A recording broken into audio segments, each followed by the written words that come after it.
We have adjourned. We have adjourned from closed session and given direction to staff. I want to apologize, especially seeing all of you who are sitting here with us tonight. The Bouncing Bulldogs really want to apologize that we were late this evening from our closed session. I'm really sorry that we kept everybody waiting. I see that there is a full house here tonight, so my apologies on behalf of our board.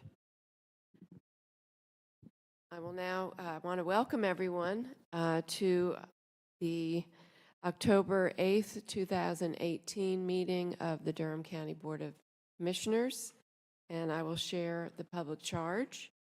The Board of Commissioners asks its members and citizens to conduct themselves in a respectful, courteous manner, both with the board and fellow citizens. At any time, should any member of the board or any citizen fail to observe this public charge, the chair will ask the offending person to leave the meeting until that individual regains personal control. Should decorum fail to be restored, the chair will recess the meeting until such time that a genuine commitment to the public charge is observed. As a courtesy to others, please turn off cell phones during the meeting. And I will now ask that we rise for the Pledge of Allegiance. To the flag, United States of America, to the republic for which it stands, one nation, under God, indivisible, with liberty and justice for all.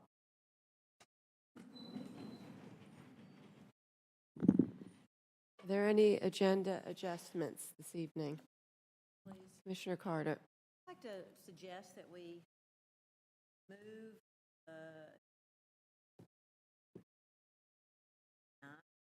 items pulled from consent at the very end of it, that follow the items in regular business. Okay, do I have a motion and support? I would move that. Okay, second. All those in favor, please say aye. Aye. Any opposed? And the motion is unanimously approved.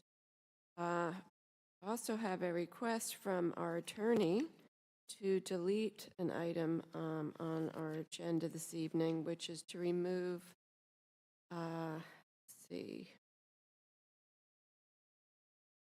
It is to remove the public hearing this evening. Is that correct? Item 18-1021. Is that correct? Motion to approve. Move. Which item is the that? Public hearing on the 2019 reappraised schedule of values to be delayed to our October 22nd meeting. 18-1021. To be remove the item and delay it to the October 22nd meeting, public hearing. Second. Moved by Commissioner Howard and seconded by Commissioner Reckow. All those in favor, please say aye. Aye. Aye. Any opposed? And that item has been removed. Okay, we have a number of announcements this evening, and I am going to just kind of summarize them because there are so many. And the information will be up on our website in more detail for residents to look at our website for further information. We have the Reuse Rodeo, E-Waste Recycling, and Paper Shredding event that is coming up on October 13th, which will be from 8 to 2 p.m. at Durham County Memorial Stadium on the home side parking lot, located at 750 Stadium Drive, and there will be staff on hand to assist with unloading old electronics, paper, and donated items. Duke Game Days, this is a great partnership with the Durham County Library and Duke Athletics. Basically, if you bring your library card to one of these events, you will get in free to the games, and the events are the Duke Field Hockey versus Boston College on Friday, October 16th at 6 p.m. at Williams Field. Duke Volleyball versus North Carolina on Sunday, November 17th, 2 p.m. at Cameron Indoor Stadium, and the women's basketball game versus Duke versus Elon, Sunday, November 18th at 2 p.m. also at Cameron Indoor Stadium. So I hope people will use their library cards and go to those events. There will be a town hall meeting on entitled "Lead Poisoning Still a Problem, Still Preventable." That will take place on Thursday, October 25th, 6 to 8:30 p.m. at the Durham County Public Health Department, 414 East Main Street. Dinner will be provided, free dinner at 6 p.m. There will be Spanish interpreters. Please RSVP if you can by October 23rd to be entered into a drawing for a door prize.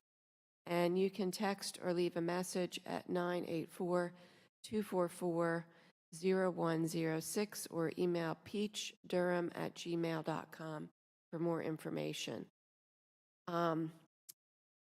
Kids Voting Durham Youth Candidate Forum is taking place on Thursday, October 25th, 6:30 to 8:30 p.m. at Jordan High School, 6806 Garrett Road.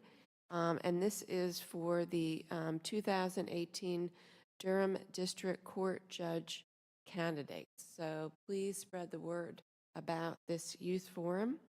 Everyone's welcome, but only youth get to ask the questions.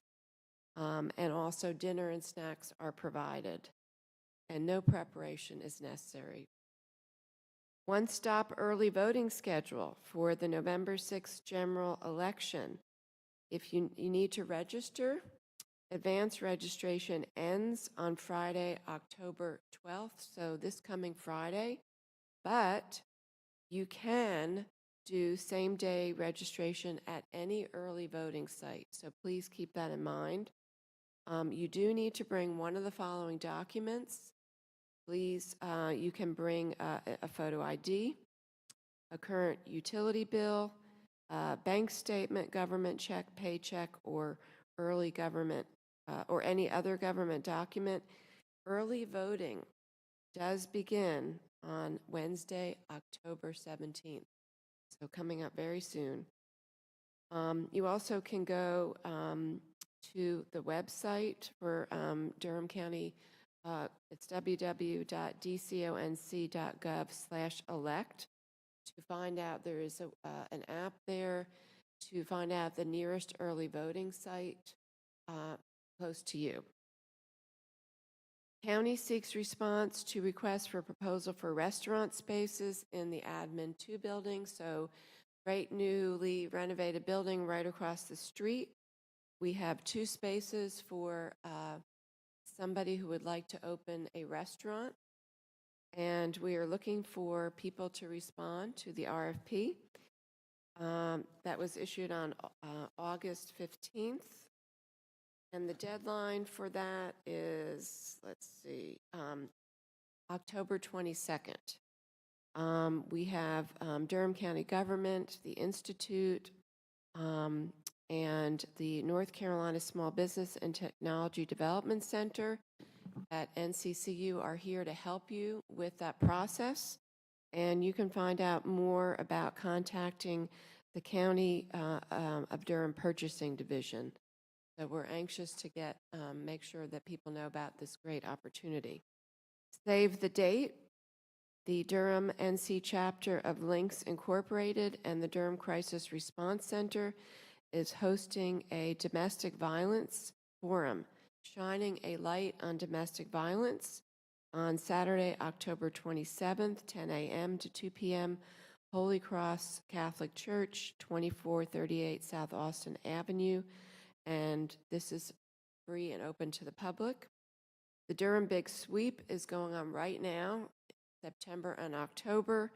Lots of opportunities to get involved, helping up, cleaning up our community, our parks, and all of our creeks and rivers here in Durham. And you can find out about that on the Keep Durham Beautiful website. Here Comes the Bus tracking app. Just if we have any students in the room, anybody using the Keep Durham, Here Comes the Bus app, raise your hand if you know about it or using it.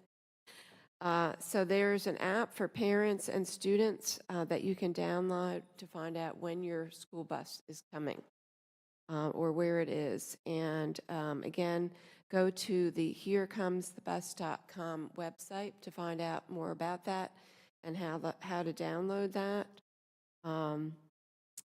You can also call Transportation Technology Coordinator at Durham Public Schools, 919-560-2822, extension 29200 for more information. 2018-19 Durham County Open Space Matching Grants Program is open right now. If you have a project in your community, in your school, this is a 50-50 match program. It could be in-kind donations or cash donations for the match. And the grant closes November 14th. You can find out more at Durham County website or www.dconc.gov/matching grants. Alert Durham, if you didn't sign up when Hurricane Florence was coming our way, we might have another one coming our way. We hope not, Hurricane Michael.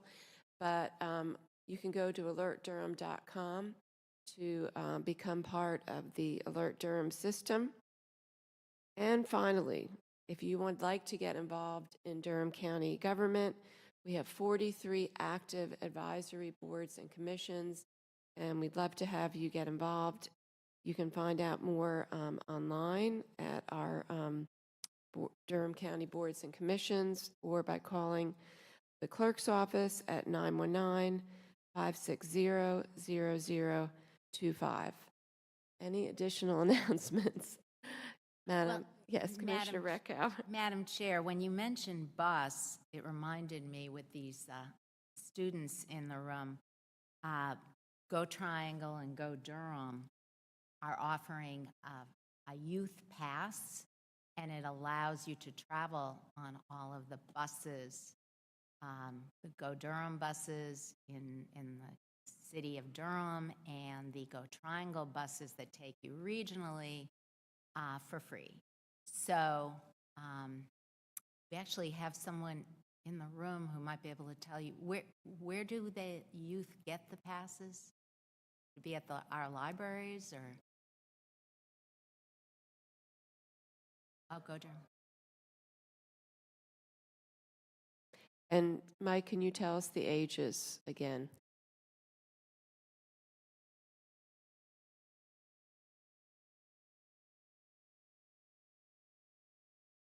Right. And it will take you anywhere in the region, right? Wake County, Orange County, Durham County? Yes. Right. Commissioner Howerton. Thank you, Madam Chair. I just want to remind people, what was it, the 17th of, was it September? September 17th, we were supposed to have a poverty summit. And because of the weather, we had to cancel. And I just wanted to let people know it's not canceled forever. It will be, we're going to move it to possibly March of next year. Our national speaker that we had to be here, his schedule is so crazy for November and December. We decided to move it until March when the weather gets better.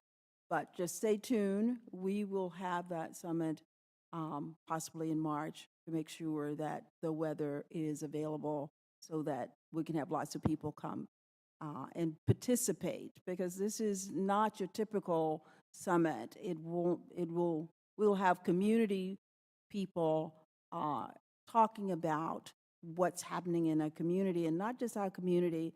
A lot of our community members are attached to people on the coast where the storms occurred, and we need to acknowledge that and make sure that we are having conversations to address some of those issues as well. And in our community. So thank you. Thank you. Any other announcements? Okay. Thank you. So moving on to our minutes from the regular session, March 12th, 2018. Move approval, but I noticed those were from March, which is quite a ways ago. I'd like to request that our clerk give us a plan for, I know these minutes were left over from prior to her tenure, but if we could get a plan for catching up on any old minutes, that would be excellent. Thank you. Do I have a motion to approve? Motion to approve. Okay, moved by Commissioner Reckow, seconded by Commissioner Howerton. All those in favor, please say aye. Aye. Any opposed? And the minutes are unanimously approved. And Monica, you'll follow up on that request. Thank you. We have a ceremonial item tonight, and we have many guests in the house with us this evening. And Commissioner Reckow is going to read and share the resolution honoring the Bouncing Bulldogs jump rope team. And I know that we have Ray Frederick Jr. here, the founder and director of the Bouncing Bulldogs. And if you would come and join us up here at the podium, and Commissioner Reckow will share the resolution, and we'll welcome any comments and anybody else that you would like to bring up with you this evening. Thank you. Well, thank you, Madam Chair. This is a special pleasure. I have actually known Coach Frederick for about 30 years when my two children were at the old Hope Valley Elementary School, and Coach Frederick taught physical education and then started a jump rope team that first served the students at the school. Now it's gone very big, which you will hear in this resolution. Durham Board of County Commissioners resolution honoring the Bouncing Bulldogs jump rope team. Whereas the Bouncing Bulldogs is an internationally known athletic organization that trains area youth in innovative jump rope skills, along with confidence building, self-esteem, concentration, and communication. And whereas founder and director Ray Frederick Jr. created the Bouncing Bulldogs in 1986 for 3rd and 4th graders and has since guided and expanded the organization to become one of the most talented jump rope teams in the world. And whereas the Bouncing Bulldogs team, with 32 members ranging from middle school to high school, traveled to Tokyo, Japan this spring for the 2018 Double Dutch Contest World event.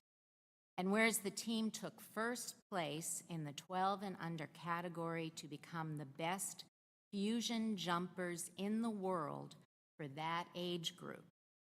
And whereas the Bouncing Bulldogs also made history, taking the first all-female, all-American team to the event. And whereas the program serves the community with their Jump Forward outreach program designed to create a culture of healthy living and youth empowerment by promoting jump rope as a fun fitness activity for everyone.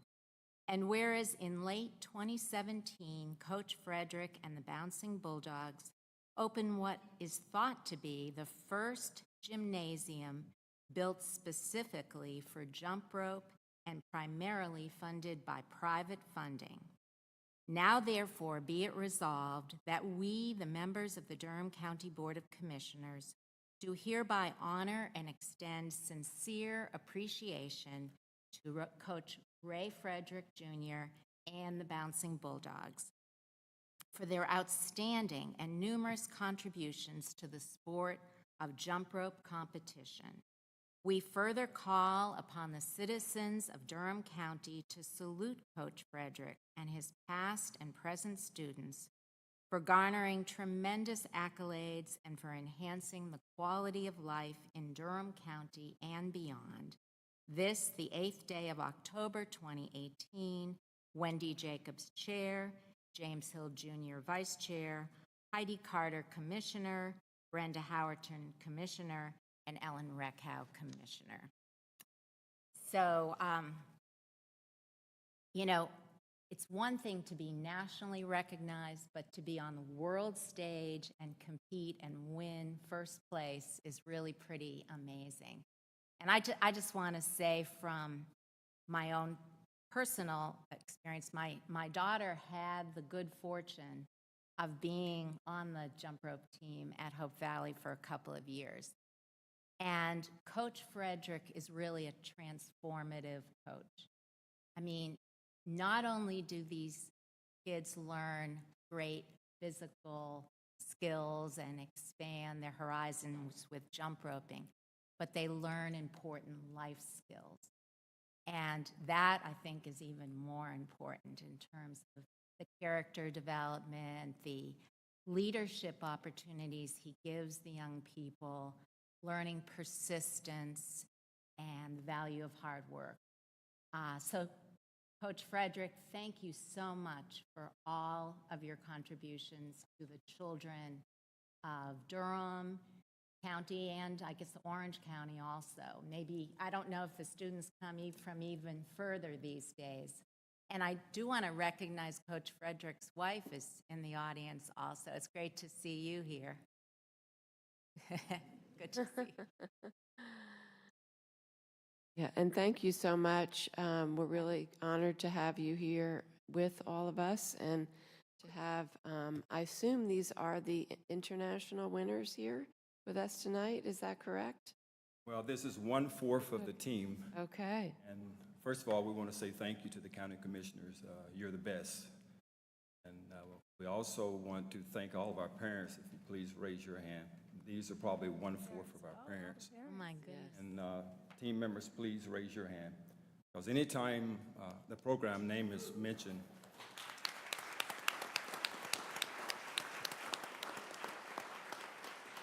most people that know our program, we put the young people out front.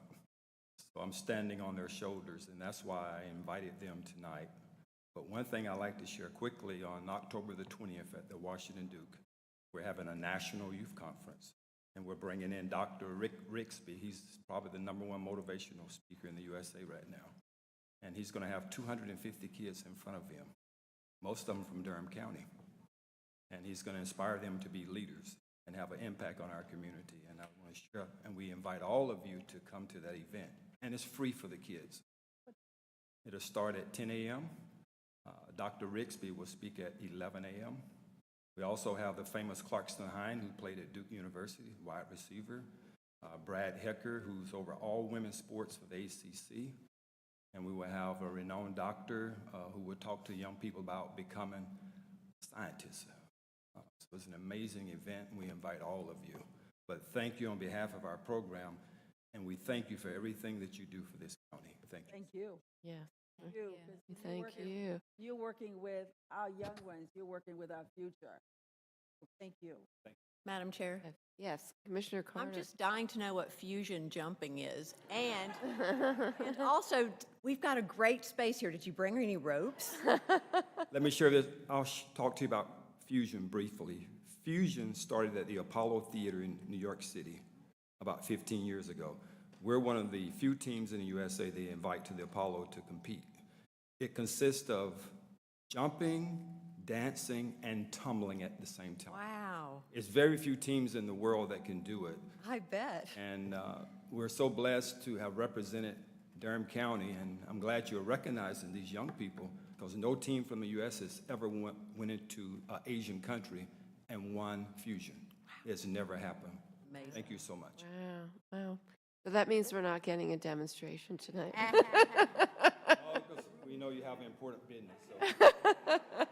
Rad. Yes. I want to give any other commissioners a chance to make any comments. Well, again, we just want to congratulate all of you for your hard work, and also to all the parents, because we know that it's part of your job too, and that you help make it happen, and to you as well. Congratulations. Thank you. And we're honored to have you all with us tonight. Thank you. Thank you so much. And if you please come and receive the resolution.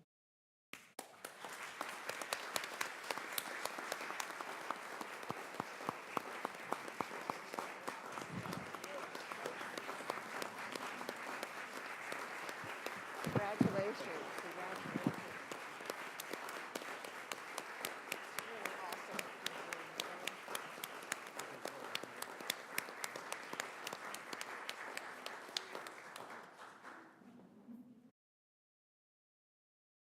And I would just say to all of you, do not feel obligated to stay at our meeting, especially since you waited for 15 minutes for us to start.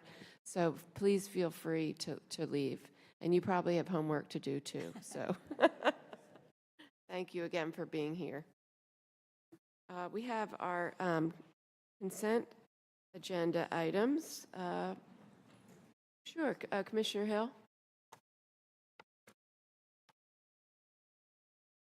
Just wanted to make a quick announcement. This week, a esteemed cardiologist, my cardiologist when I was a child at Duke, passed away. Her name was Brenda Armstrong, and she was, she was a tremendous force here in Durham and in Duke. She was an amazing woman. She was an adoptive mother. She was a cardiologist. She was a great person. And I just wanted to tell the Durham community, we've lost a jewel, and we should all mourn her passing. Thank you, Commissioner Hill. And not only that, she was one of the founders of the Durham Striders as well. Yes, Commissioner Recco? Well, I am stunned by that news. She was absolutely a terrific doctor and also a terrific force in our community. I would hope that at an appropriate time, we could honor her with a resolution, because she definitely just. Yeah, as a matter of fact, Terry's shaking her head because I actually sent something to her earlier today and asked for that as well. So, yes. Commissioner Howerton? One other thing, we lost two giants in this community this weekend. Also, Rob Keir's father passed away. Oh, okay.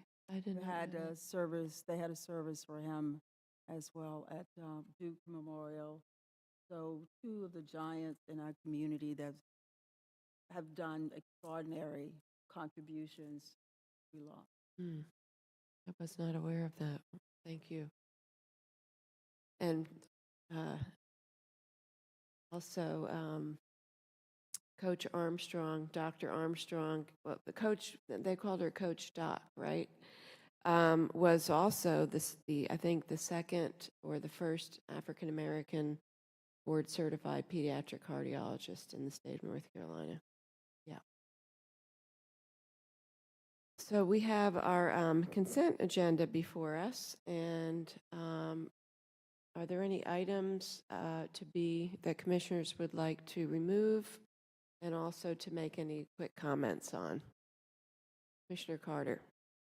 Yes, forgive me, but there were a number of these items we haven't seen until tonight. And of course, I recognize that it's really difficult for staff to get these items to us in advance of these meetings, because there's really only one opportunity. We only have, as you all know, only one work session a month. So I can see how the need arises for these to be on the agenda when we haven't seen them before. But having said that, these are questions I would have asked in a work session. I sort of hate to slow down the meeting, but nevertheless, I would like to just ask a question or two about items 1045, 181045, 181055, 181056, and then the last two. And these questions are all connected, I think, I hope. So basically, they're the questions that have to do with the Triangle wastewater treatment plant capital improvement. So I have those three. What were the numbers on the last two? 1041 and 1043.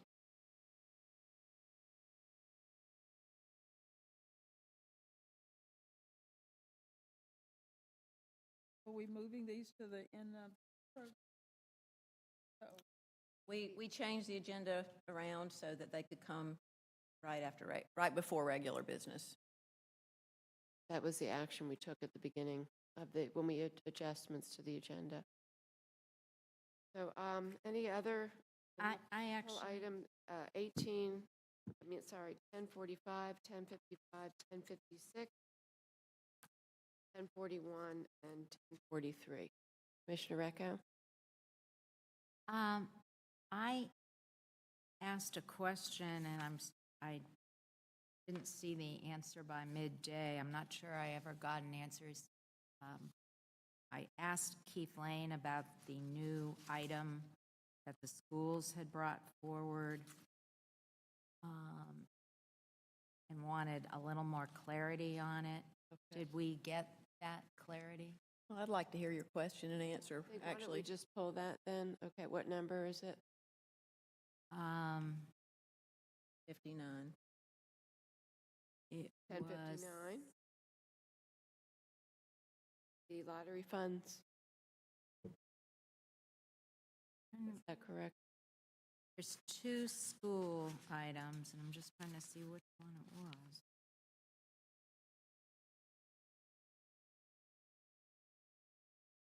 Was 1059 the new one? I thought that one. That one I didn't have a question on. This was something having to do with buying computers and Chrome pads. Didn't see See that on one. here now. Maybe it's been pulled. Maybe it got pulled. The lottery, but not Chrome. Don't you Okay. remember seeing an email from Keith that came in asking to add that? I thought the lottery funds was that, so. No. The agenda, is that what Maybe happened? it didn't, but all I asked was how many Chrome pads and computers was the district buying? And I never got an answer. Can we get clarification on that agenda item? Was it supposed to be added, or did it not get added, or can we get some clarity on that? Whoever knows, whoever, We'll follow up when, I'm sorry. Here it is.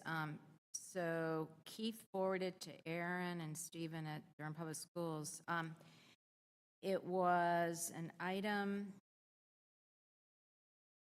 that they claimed, see, it didn't have a number. They just wanted to add it. Did it not get added? But it was about buying laptops and Chrome pads for teachers and students.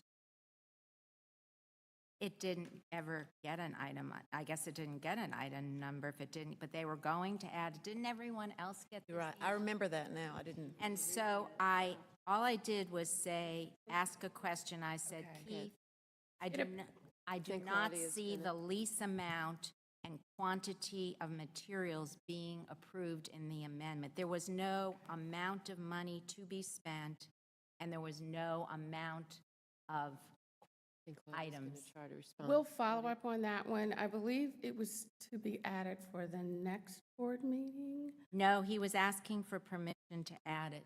for this one. Okay, that was for October So we'll 22nd? firm Okay, that up. okay. Yeah. That was for And the- part of the reason he was asking to add it in permission is because of our practice of right, not right. adding items without the board vetting it. Right. And at the work session. And so we'll follow up on that one. Okay, Okay, so, thank you. all right, all right. Great. So I just have the ones that Commissioner Carter had pulled, and are there any other questions about any other items? I just want to quickly note for the record, before we approve these items, that in 18-0901, related to the capital project items that we did discuss during the meeting, that some of the items that are on the list that pertain to future years, we may make some changes, especially related to the Rainbow Building and also the Foster Street Marriott property. So I just, for the record, wanted to note that there may be some adjustments in the future. Okay, given that, I will ask for a motion to approve items 18-1059, 1009, 1064, 0994, 0996, and 1037. Move approval. Second. All those in, wait, I think I may have missed one. Wait a minute, sorry. Also, 0995. All those in favor, please say aye. Aye. Any opposed? And the item is unanimously approved. I did not mention that. Commissioner Recco, you moved it, right? And Commissioner Howerton seconded it. Oh, you moved it. I did not note that. Commissioner Howerton, seconded by Commissioner Recco. Those items have been unanimously approved. So now we will go back to the items that Commissioner Carter had pulled, and I will let you start with 1045. Okay, thank you. I'll try to ask my questions in as organized a way as possible. And I guess I'd like to start by saying I'm absolutely, in awe of the need for these capital improvements, and I have no trouble understanding that we need them. There's no justification needed there at all. And thank you so much for the work that you all are doing related to all these items. I'm just a little unclear about how, if at all, these different items are connected. I do see, I think, that this budget amendment, 1055, is basically approving the movement of the money to fund the projects that are listed in 1041 and 1043. So let me just make sure I'm right about that first. Okay, yes. And I saw your email Oh, you asking did? for clarification. I sent it really late. That's fine, and I sent a very late response, so hopefully that'll help me be somewhat organized with this. You're correct. 1055 does appropriate the funds for that particular project. For our enterprise fund, similar to with our capital projects that you just approved for the pay-as-you-go project, the first step is to approve the budget or appropriate the dollars. So you establish that you have, for that item, it was $6.5 million that we approved during the budget process. We did that back in June. So then the second step was to authorize how we were going to use those dollars for specific projects. Okay. And that was the step that we took tonight. Okay. So in similar fashion, the first item, 1055, will appropriate the money, and it's out of the enterprise fund. Okay. And the second step will be for one of these projects, to authorize capital projects for them.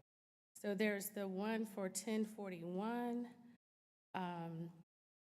and with that one, it's also authorizing the contract for it. And then the second one is 143, and I may have my numbers off because I was doing this pretty quickly, but it's a similar situation, and that brings you to that total of $3 million. They had several other actions, some of which were to authorize contracts, and they will have to speak to the details of that. That's okay. Yeah, but it was somewhat confusing because some projects were related. Right. And they weren't sort of close together. And when we do this the next time, we'll make sure we'll have language in the supplemental item that sort of connects the dots. Oh, that would be fantastic. It was a little less confusing. That would really be helpful, I think. It's almost like, a reference to the sure. other or something. Sticking on 1055, so the enterprise fund is the sewer utility fund. Those that is terms correct. Are used interchangeably.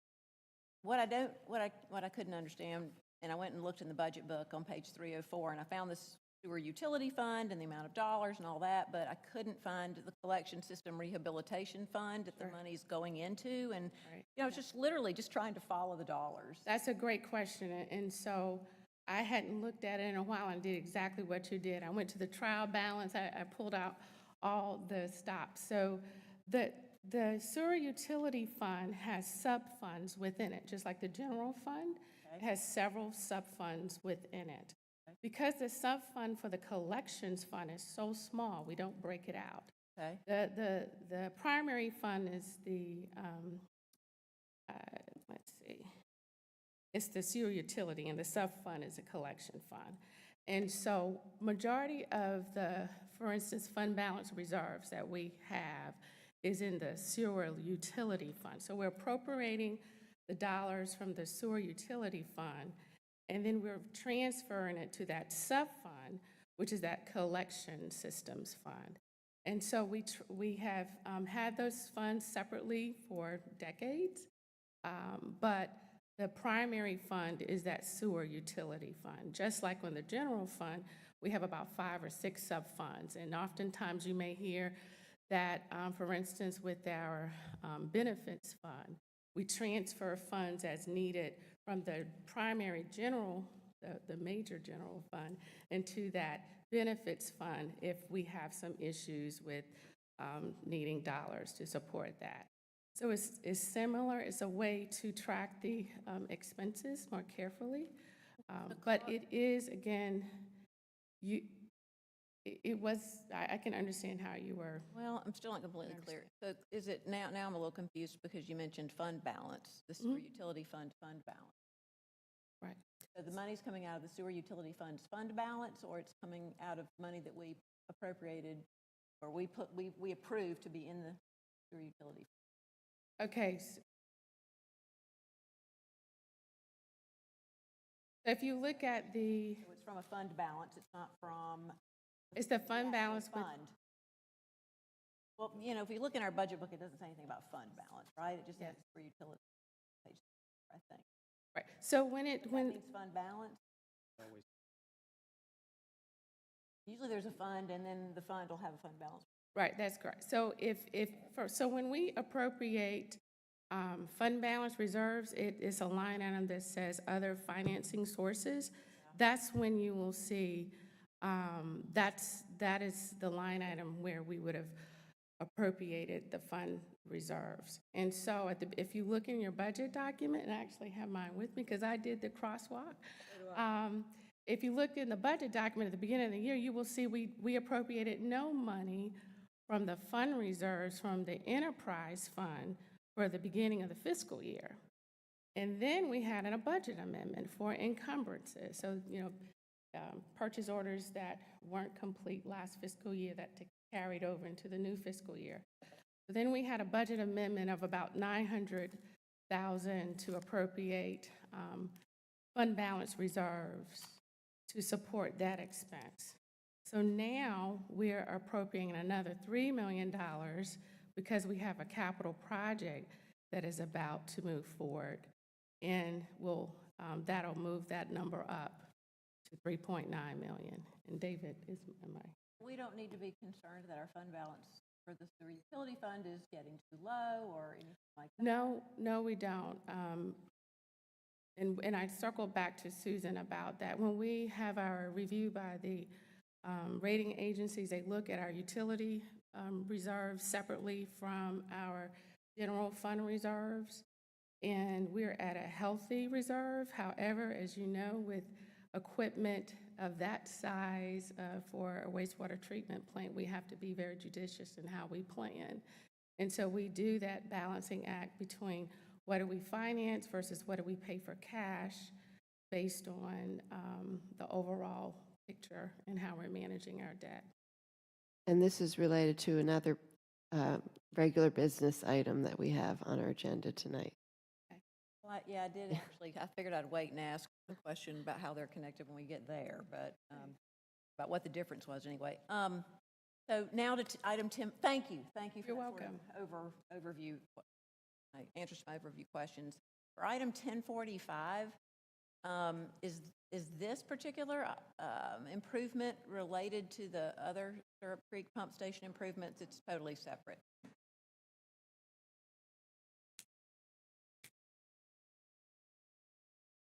Good evening. They're related, but they're not.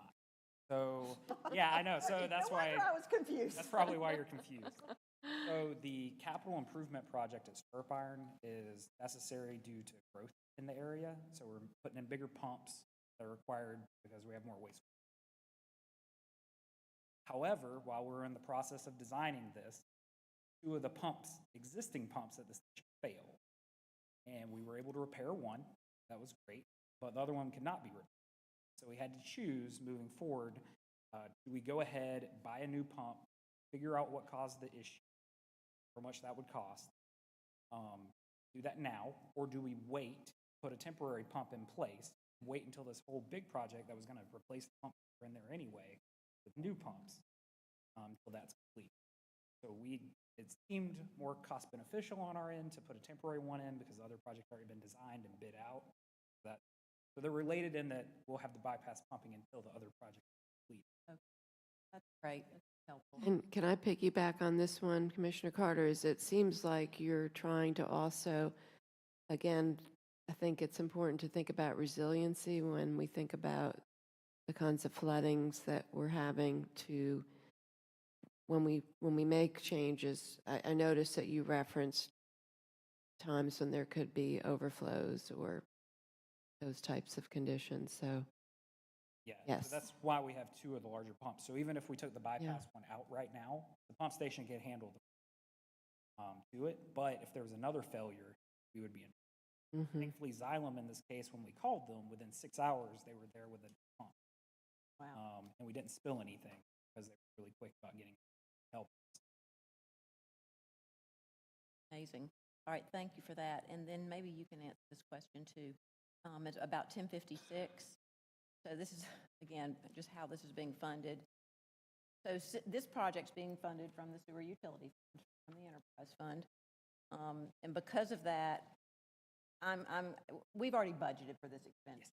This was something that we've already budgeted, and so it doesn't require any type of budget amendment or, okay, all right. Good. I think that's everything. Yeah, thank you. You're welcome.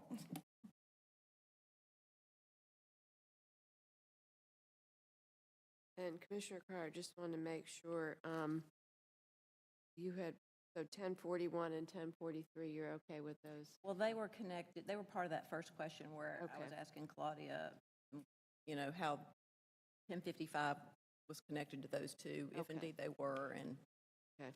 she helped me see that they are. All right, thank you.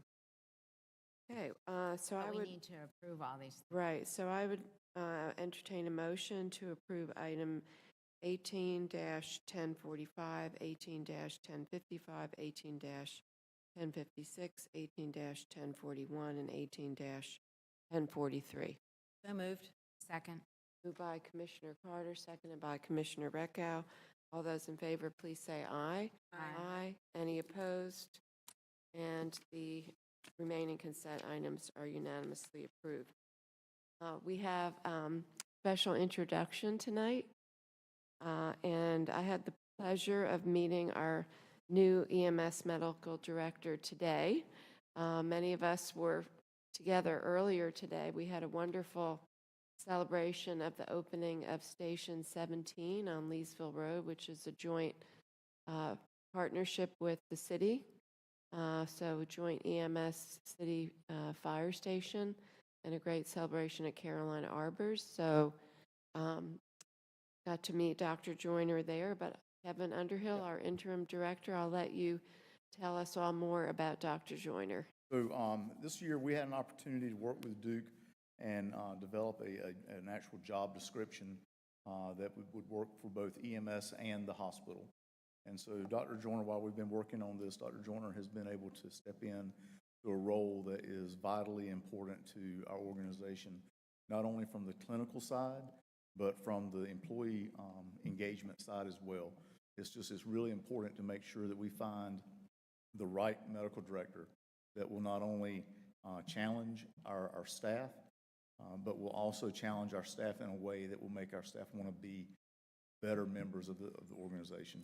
And thus far, we've been working with Dr. Joyner, and she's been really, really great to work with. I know many of you met her today, and I'm going to give her an opportunity to speak here. But I just wanted to say how much we appreciate her being here with us, and we appreciate the work that our team at Duke did in helping us develop our guidelines. Dr. Joyner? Good evening. Thank you for the Evening. warm welcome, Kevin. So I've lived in Durham a couple of different times in my life now. I went to high school in Durham. I did residency in Durham, and I can't seem to stay away because I'm back.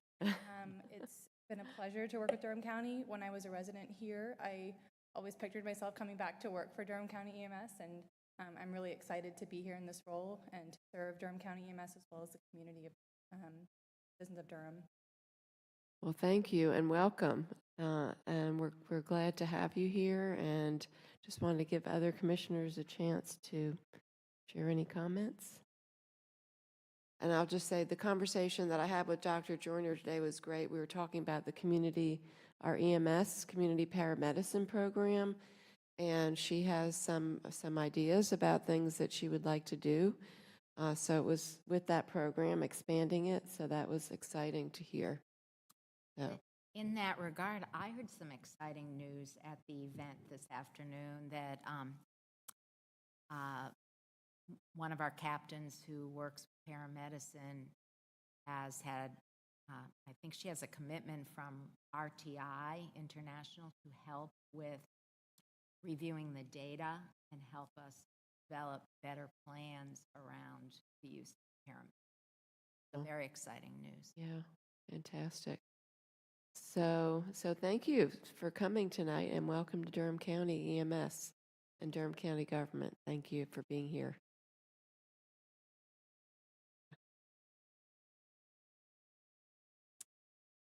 And also thank you for the rest of the EMS staff who's here with us tonight as well for being here. Okay, we now have a Go Triangle quarterly update, and I see a number of Go Triangle staff here with us tonight, and turn over to John Talmadge. Thank you. Good evening, Madam Chair, Commissioners. Thank you for this invitation to provide an update on the progress in implementing the Durham County Transit Plan, as well as some other activities to enhance transit in Durham County. In addition to myself, Richard Major, our Director of Capital Development, will be presenting on a portion of the slides regarding the installation and design of capital improvements along the bus services. As I mentioned, there's a lot that we'd like to go through. We're going to try and be respectful of the time, but there's a lot of exciting things to discuss. In addition to this, we also wanted to mention that Go Triangle and Go Durham, other transit agencies in the region, were part of the hurricane relief effort.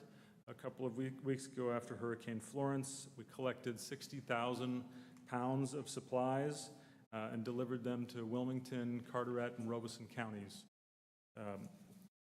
showing that transit, although its main function is helping people every day, in times of needs, we're also there for the community.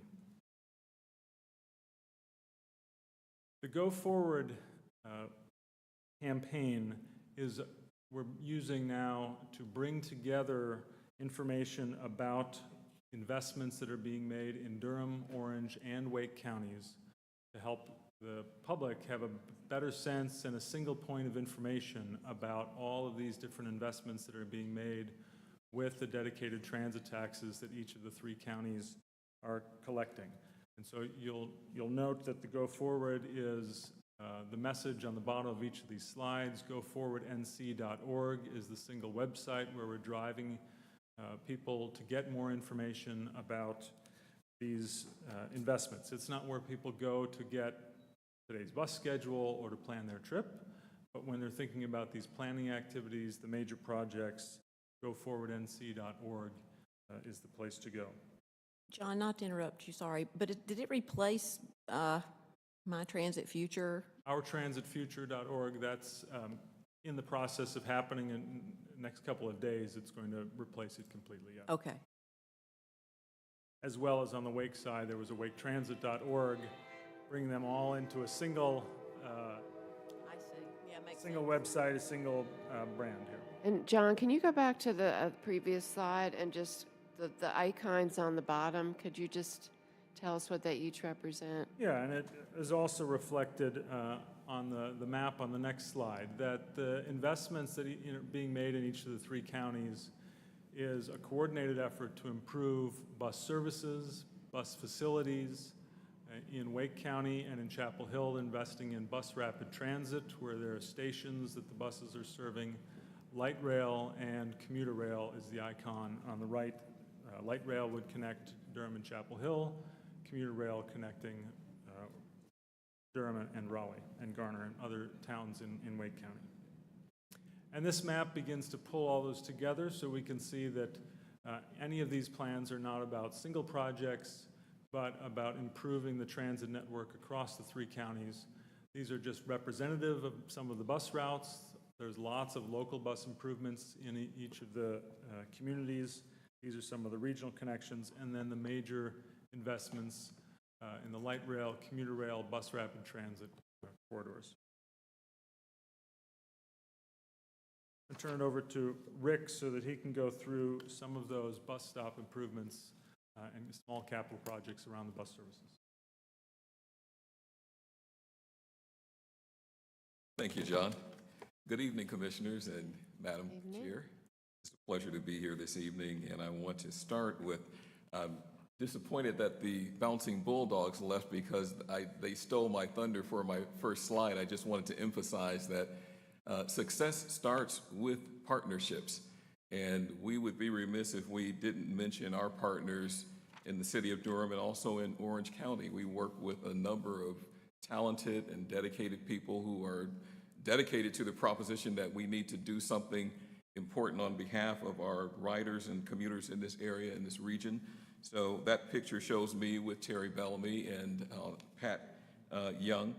And it also shows how our relationship transcends from developing the bus stops to getting the bus stops and park and rides and transit emphasis corridors and other bus stop or other transportation improvements approved, and then get them through the design process, which is what Patrick Young handles. And so we're very thankful for that relationship.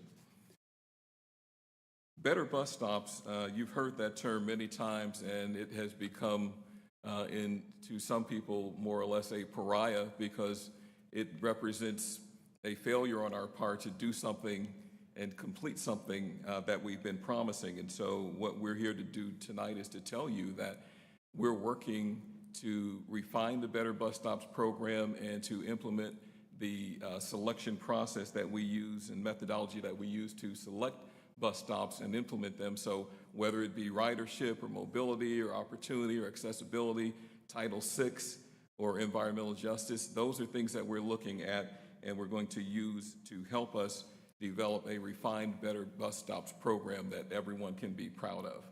And we just listed some things, the purpose and goals and objectives and the strategy, so we have a schedule there. But most importantly, we have recently hired Kimley Horn to help us with the planning process, and they have a great reputation for planning, so we're sure that the ultimate success that we achieve will be largely in part, largely due to having them participate in the process. One thing I want to highlight is that we have an on-call services to design 31 bus stops in the city of Durham, and this is important because we've been talking about this for several years, and now it's actually happening.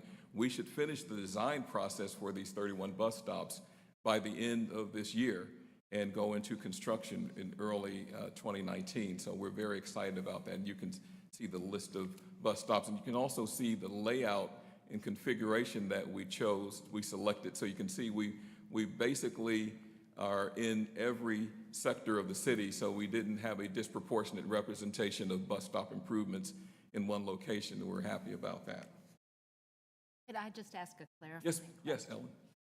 On that last slide, you say design the bus stops. Yes.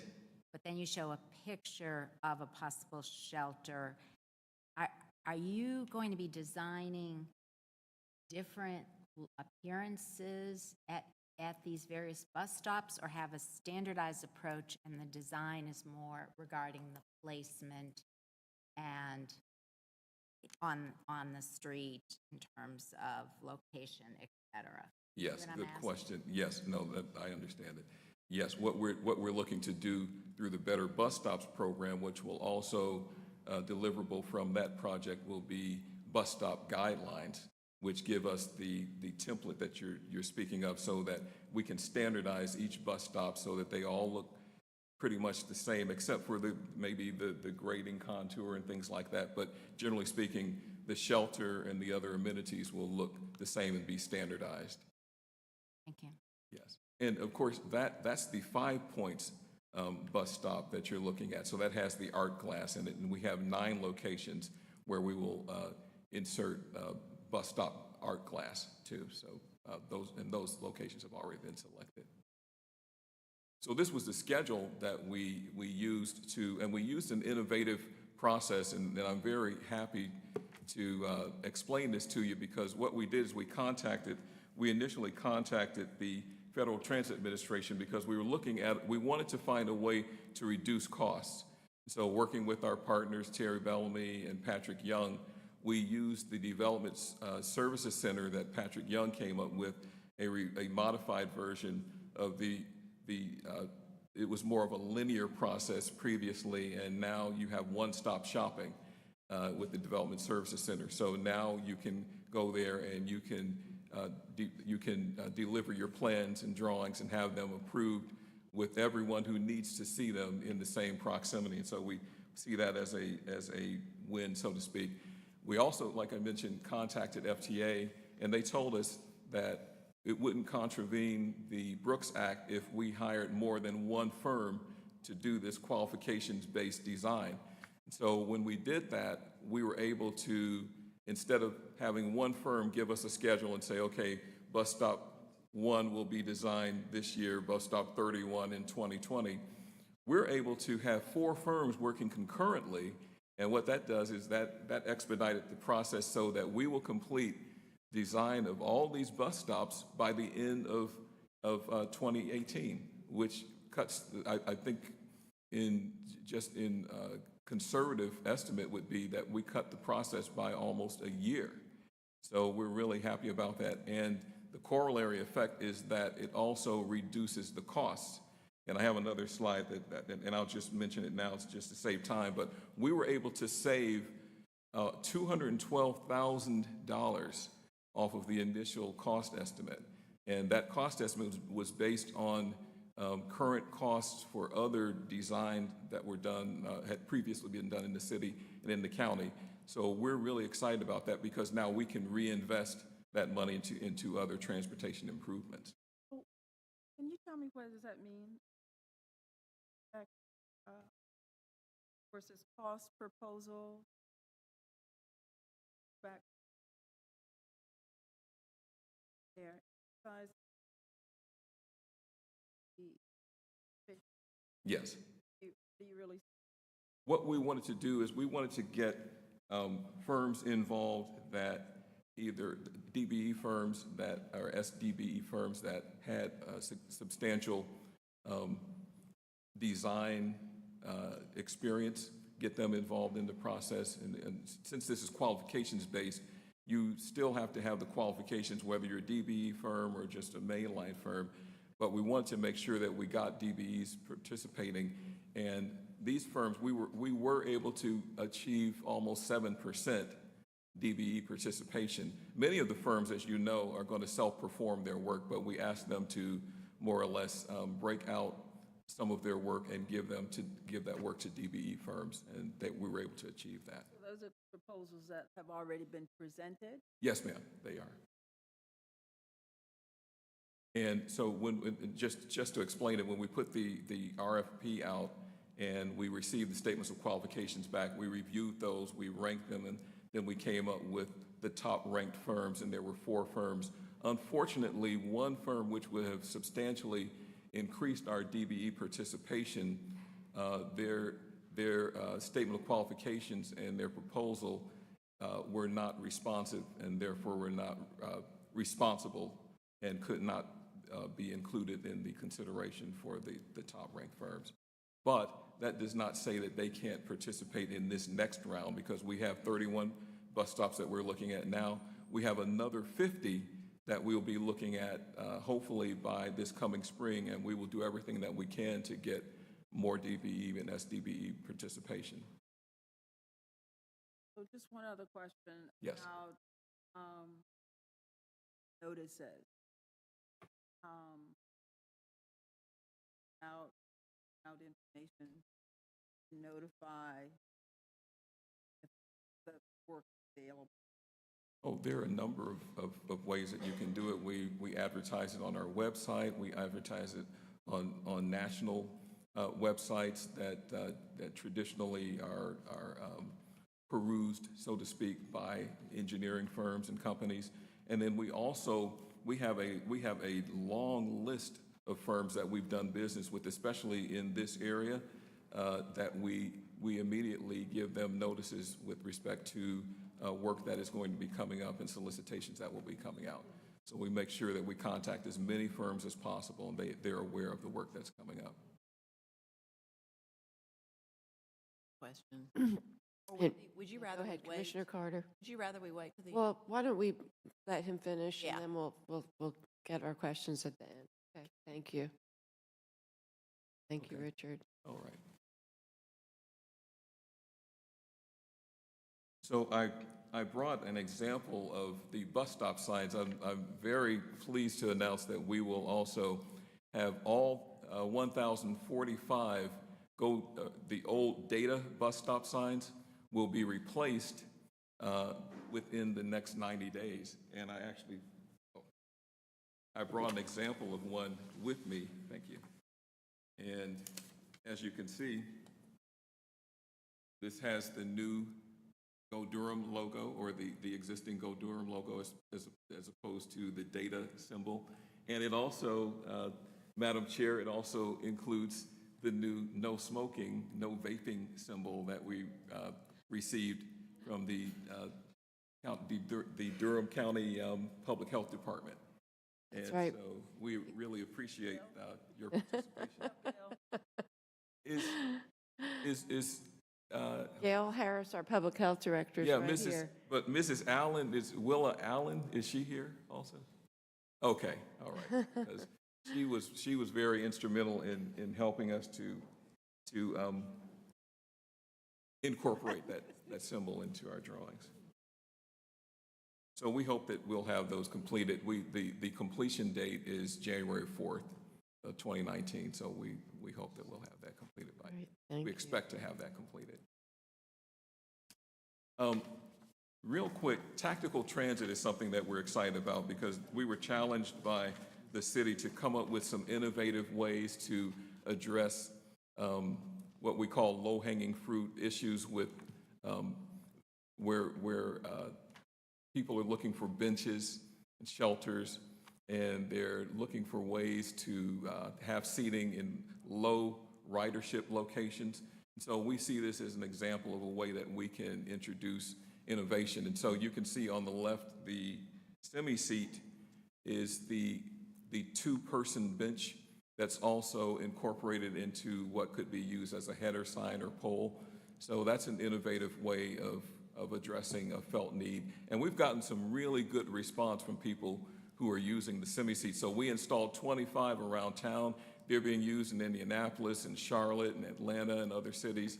And we see these as a way to address the needs where there is low ridership. But you still, if you drive by and you see, like at the Church of the Immaculate Conception, we got a call from them. And they said, we don't have a lot of ridership, but there are people who work here who have to stand and wait for a bus after working all day. So we put a semi-seat out there and we got very favorable response. And we've done that in other locations. So we're going to buy another 25 semi-seats and install them in other locations around town. And we're partnering with some of the academic institutions, Duke, and we're looking to get UNC involved and North Carolina Central students to help us select locations where we can install these benches. And of course, on the left, you can see where we installed 25 traditional benches around town. Once again, this is just helping to address the low-level or felt needs of people. It doesn't always have to be a huge infrastructure project. It can be something that where you can just connect with people on that level. And I mentioned earlier the 36% reduction in estimated costs that we achieved for the bus stop design, and we're looking forward to doing that on the additional designs that we do next spring. And of course, this slide just shows you the FY19 budget. So we had $580,000 in there for design. We're only going to spend $368,000 of that, so we will reinvest the other $212,000, and we have not gotten the construction, we haven't put the invitation for bids out for construction contractor yet, but we don't anticipate exceeding the forecast construction cost. And of course, the oversight and management cost is just a 3% fee that has been included in these costs for project management. So that's my last slide. Are there any questions or comments? Yes, I think we have some questions, but thank you so much, Richard. Okay. And Commissioner Carter. Yes, thank you. Yes. This has been a very interesting, report in general, but for your part, I'm really interested in bus service and bus stops. So Yes. I was sitting on the edge of my seat listening very carefully. All right, all right. And the 31 stops, are they new stops or some of these renovations of older stops? Many of these are existing stops. Some are new stops, but many of them are stops where the ridership has gone up considerably, and they now warrant the addition of a bus shelter. And of course, that means that you have to put in a bus shelter pad and things like that. That has to then go through the development review process because now you're introducing impervious surface area. And Right. so those Nothing's ever simple, is it? it's never simple. Right. No. How did you identify the 31 stops just in general? We used a combination of factors, like I mentioned. There's ridership, there's mobility, there's opportunity for communities like refugee communities or low-income, no-income communities, accessibility, for ADA accessibility. We follow the ADA guidelines for transportation facilities. And then, of course, we also look at equity. So what type of impact are we having on these communities? So Title VI and environmental justice. So all of those factors combine to give us what we came up with there. And of course, like I mentioned, we're going to refine that process and then share that with you before we get it approved through the city. Okay, great. And this is probably related to the same question about, I'm still sort of hung on whether those 31 stops are new, and I hear you that they're not. Some of them are Yes. amenity sorts of improvements, and so that's what the tactical transit amenities, I was wondering if those were over and above the amenities or renovations or... Those are, yes, those are over and above. Over and Those above are- the 31. Those are all new, yes. That's fantastic. Yes.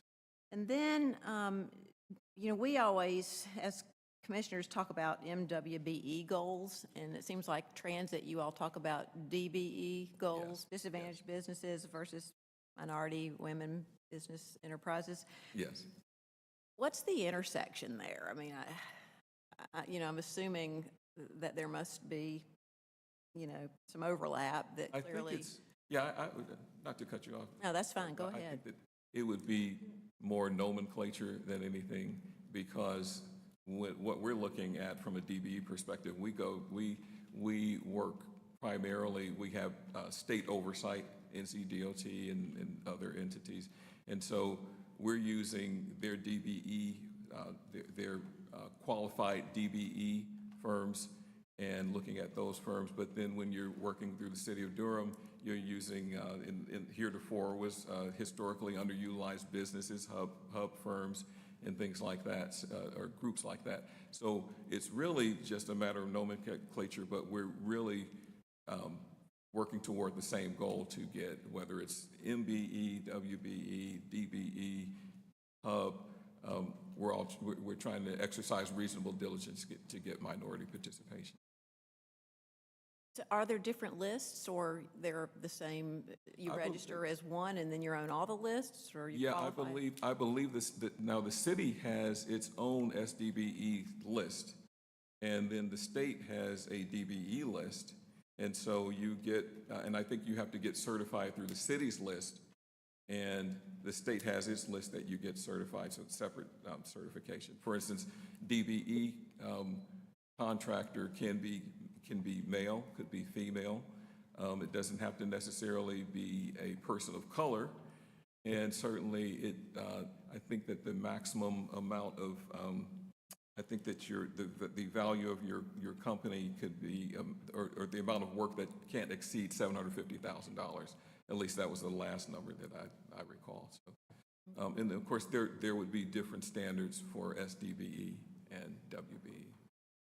Okay, thanks. Oh, that's probably more convoluted than you were I looking think for. I may be a little but- more confused, but we can talk later. Thank you. Thank you very much. Yes. Any But- other? Okay, Oh, I'm go sorry, ahead. go ahead. No, I was just going to say, so for Go Triangle projects, it's DBE. When I'm doing city projects, then it's going to be the system and standards that the city has and the county has. Mr. Reckow. Well, thank you so much for the update on the bus stops. I have actually been a little concerned about our tardiness in this regard. Yes, yes. I know in Charlotte, after they passed their referendum on the half-cent sales tax, they did prioritize getting new bus stops and street furniture out, and really tried to put a new face on public transit. Yes. And I feel as though it's important to send a signal to our community that you can ride transit and have amenities that make the trip comfortable from the start straight through. Yes. So I'm glad to hear that you have figured out a way to expedite. You indicated that hopefully the design of the 31 stops would be done by the end of 2018. Yes. Would you then anticipate that construction would occur during 2019? Oh, absolutely. We are already putting together the solicitation and an invitation for bids for construction services. And we will have, as I mentioned on the slide, we will have the construction firm. And once again, I don't want just one firm. I want multiple firms so that we can say, okay, these projects are completed. Let's start work concurrently around town and get these completed as soon as possible. So, yes. Thank you. Commissioner Hill. This might be a bit inside baseball, and I apologize. I think one of the scariest bus stops I've ever seen, and I'm not picking on you, Sure. but on NC 54 in Pine Glen, there's an apartment complex, Greens of Pine Glen. It's supposed to be affordable housing. There are no sidewalks anywhere near it. Yes. And it's pitch black.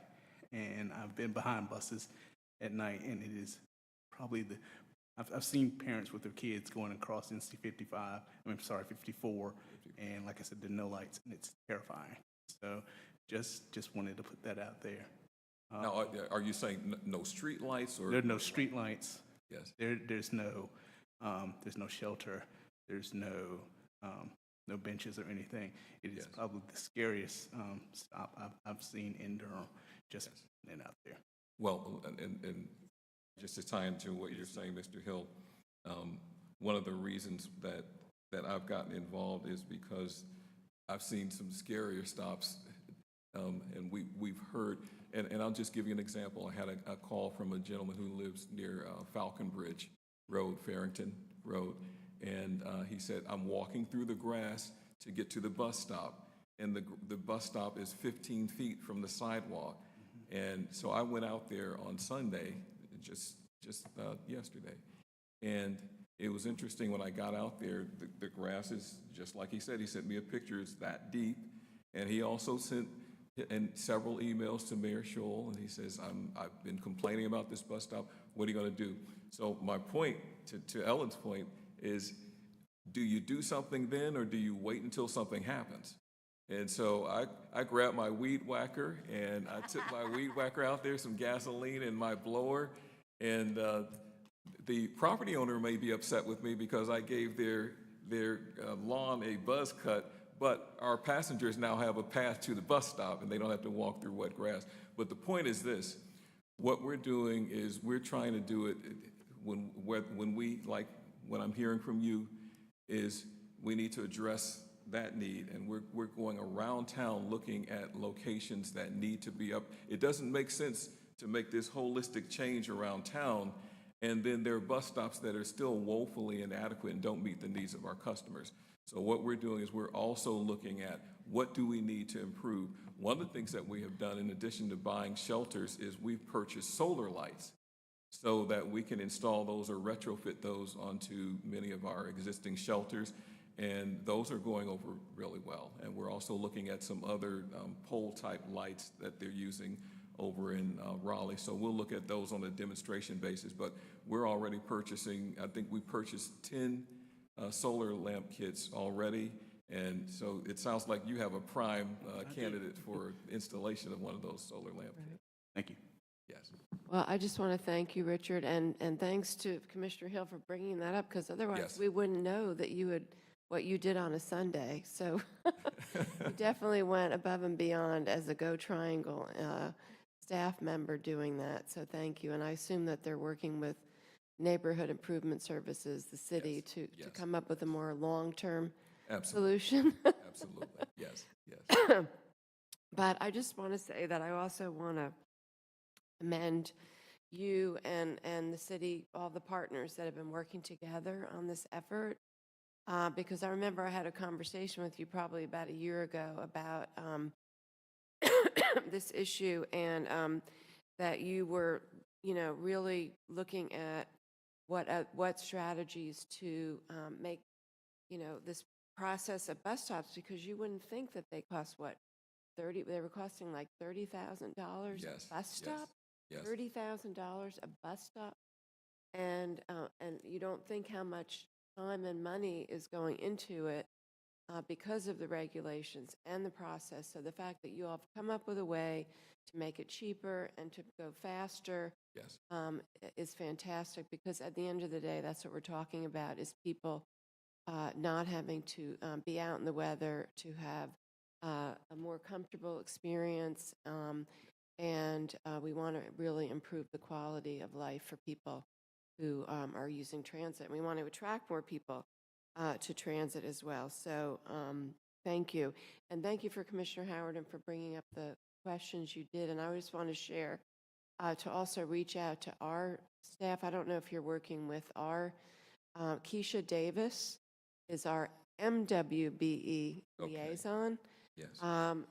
But she would be a great point of contact just in terms of making sure that we're helping as well, and the lists of contractors that we have and that we use Certainly. as well. So I'd love to have that Keisha list. Davis is our liaison. Commissioner Howerton? I have one other question. A while back, I mentioned a bus stop on Federal Street. The seniors were having a problem with where that bus stop was located. Was there ever anything done about that? Or is that included in the list? Do you remember?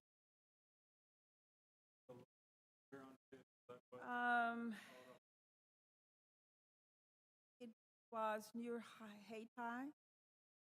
It was right there on the corner, and the bus station had been, the bus stop had been moved, and some of the seniors were having a problem with being able to access on that corner.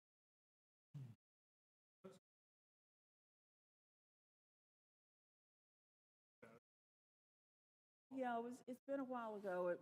You were here presenting, and I had mentioned that was a problem, and I'd heard anything back about it. Okay.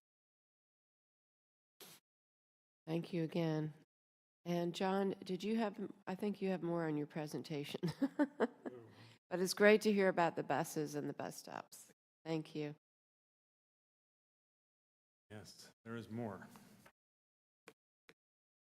All of the information that Rick was sharing is part of the funded in part with the Durham County transit revenues, in addition to some city and other federal grant revenues. This is a table showing the last couple of years of revenues through these dedicated transit taxes for Durham and Orange counties. Durham is the top segment of the slide, and it shows in 2017 both what we had projected in the plan documents. That was a 30.6 million, and we actually received 30.7, and then we had projected growth to $32.2 million in 2018, and actually received $33.5 million in 2018.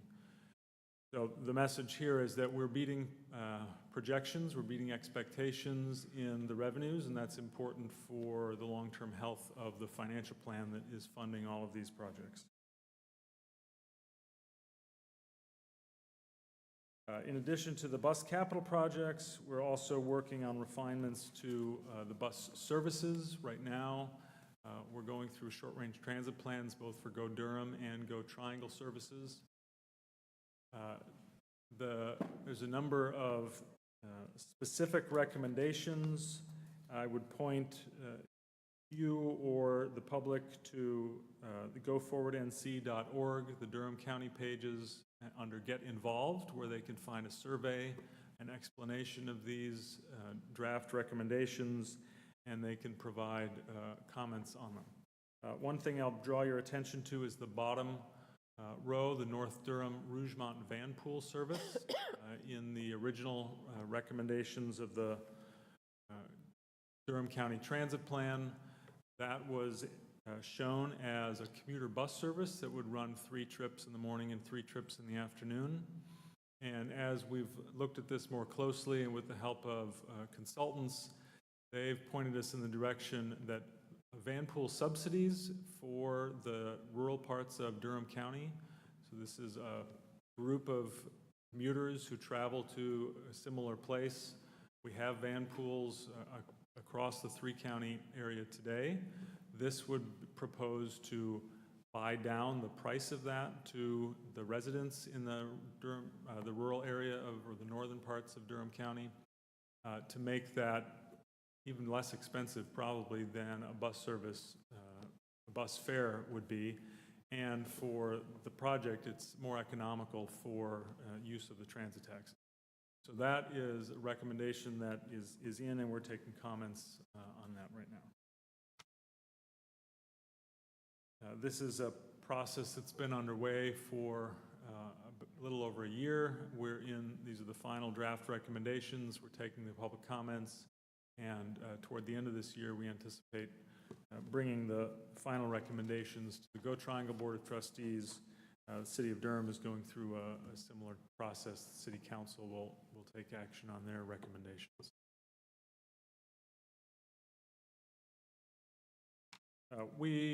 This was raised by Commissioner Reckow when the Bouncing Bulldog kids were here. The Youth Go Pass program, this has been in place since August 6th across the 3-county area. The City of Durham had a comparable program for students that started back in the beginning of this calendar year, but this is now age-based. It is consistent across the 3 counties, makes it easy for youth to get a pass in one county or the town where they live and use it anywhere in the region. So far, since August 6th, over 3,000 passes have been distributed across the 3 counties, and more than 25,000 boardings have been made by those youth with the passes. And again, here in Durham, you can get a pass at the Go Durham Station, at any of the county libraries, or in the Parks and Rec facilities for the city. The remaining slides here are about update on the light rail project. Obviously, this is the major capital project that is funded with the dedicated transit taxes. Part of the financial plan is that half of it would be eligible for a federal grant called a full funding grant agreement. We anticipate in September 2019. The full project cost is just under $2.5 billion, and half of that, $1.25 billion, would be the federal grant. Last month here, the county commissioners, you transmitted a letter to the Go Triangle chair that we passed on to the Federal Transit Administration about that funding source that would make up for the change in the state funding this past summer. And we do need to come back to you all with the revised cost-sharing agreement and updated transit plans in the beginning of next calendar year. This is a graphic that shows the breakout of the funding sources. So the red is that federal grant from the Federal Transit Administration. The green, those are the Durham dedicated transit taxes, the half-cent sales tax, vehicle registration fees, and vehicle rental tax that are already being collected. And that's just breaks out the original portion from the cost-sharing agreement plus that 57.6 additional that has been discussed. The state, Orange County share, and then the blue, the other, is from a fundraising efforts through both public and private partners. We have a nonprofit, Go Transit Partners, that is undertaking this capital campaign. It includes right-of-way donations as well as other sponsorships, probably of stations and line naming rights. And that process has been going well. We have, just this past week, the Council of State approved the donations of property from University of North Carolina and North Carolina Central University. Other private property owners are expressing interest in making donations, as well as corporations. The remaining schedule to get to that full funding grant agreement, we have a review with the Federal Transit Administration, that's FTA, toward the end of this month, going through a lot of our readiness areas. We have partnerships and formal agreements, cooperative agreements that we need to secure with third parties like the universities, private utilities, and the municipalities, Durham and Chapel Hill. That Go Transit Partners Capital Campaign needs to come to conclusion in early 2019 as well, because we need all of the non-federal revenue sources identified and committed by the time we apply to the federal government in April of next year. Another important step that is upcoming is a supplemental environmental assessment. So back in 2016, we finished the draft environmental impact statement, got what is called the record of decision by the Federal Transit Administration, saying that the project as it was defined met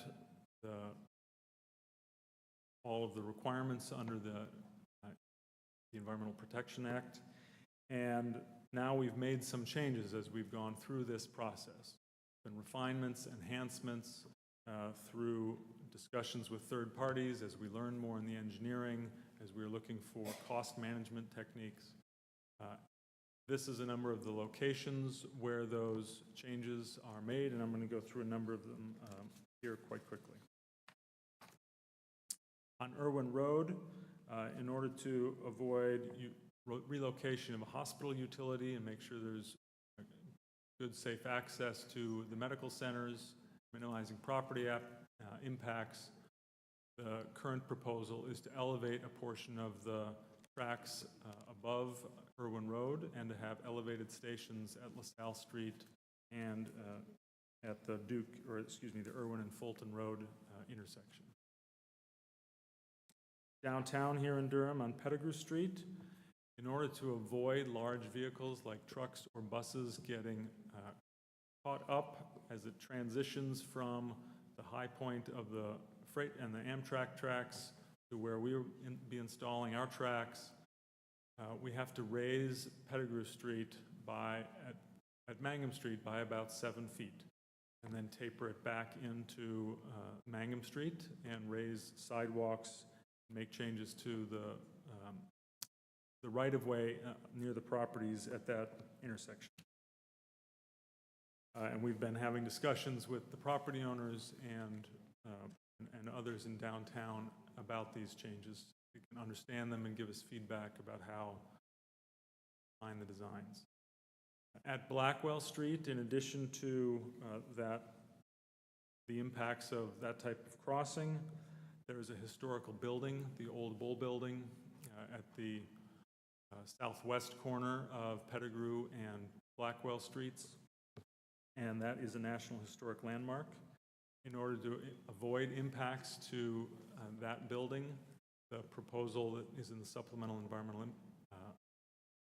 environmental assessment is to close that crossing of the railroad tracks at Blackwell and Corcoran, and then to work through a community design process to make a great civic space, a great pedestrian and bicycle connection from Main Street down all the way to Blackwell Street near the DPAC and the American Tobacco Complex.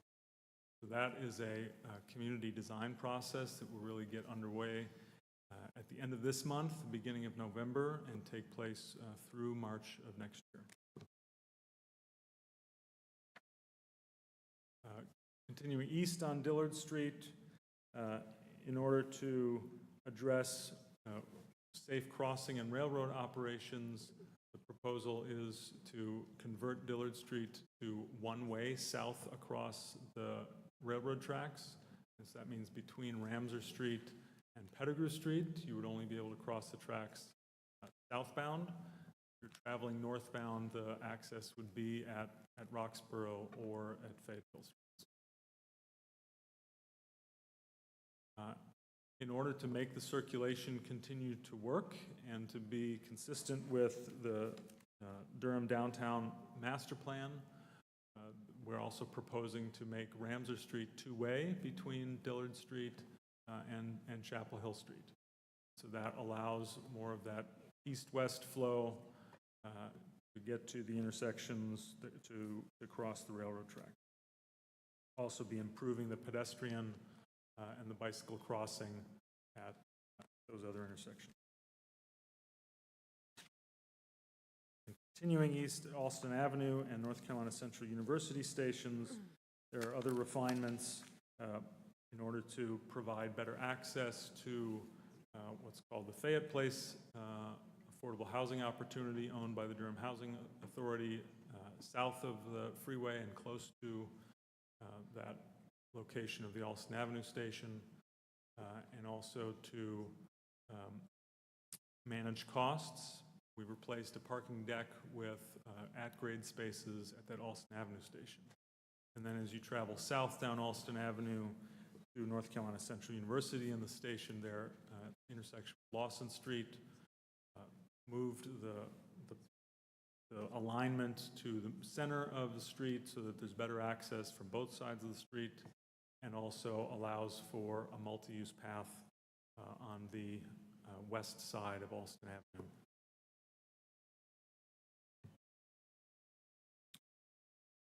There are the document for the supplemental environmental assessment. We anticipate the Federal Transit Administration will release that October 24th or thereabouts this month. We'll have a public comment period through the month of November, and public meetings in Durham, central Durham, in Orange County, in Chapel Hill, and along the middle of the alignment in the Patterson Place area that first week of November. And so those dates and locations will be published very soon. Part of the pre-outreach, we're sending information out in the next couple of days to community groups, to property owners along the affected areas so that they have advance notice of all of these meetings and know where to get further information out. In addition to the supplemental environmental process, a different process is underway for the rail operations and maintenance facility. This is located off of Farrington Road, just on the other side of I-40. This is property that was identified through the environmental impact statement as the best candidate site for the rail operations and maintenance facility. We've acquired the properties, Go Triangle's acquired the properties and is going through the future land use map amendment and rezoning with the Planning Commission. That meeting is tomorrow evening. And after the Planning Commission votes, that'll go to the City Council toward the end of this year. We would also expect them to take an annexation action so that water can be brought to the site. Quickly says, in addition to all these changes, and part of all these changes, the design is continuing. We're working with third-party stakeholders on the review of that design on an ongoing basis.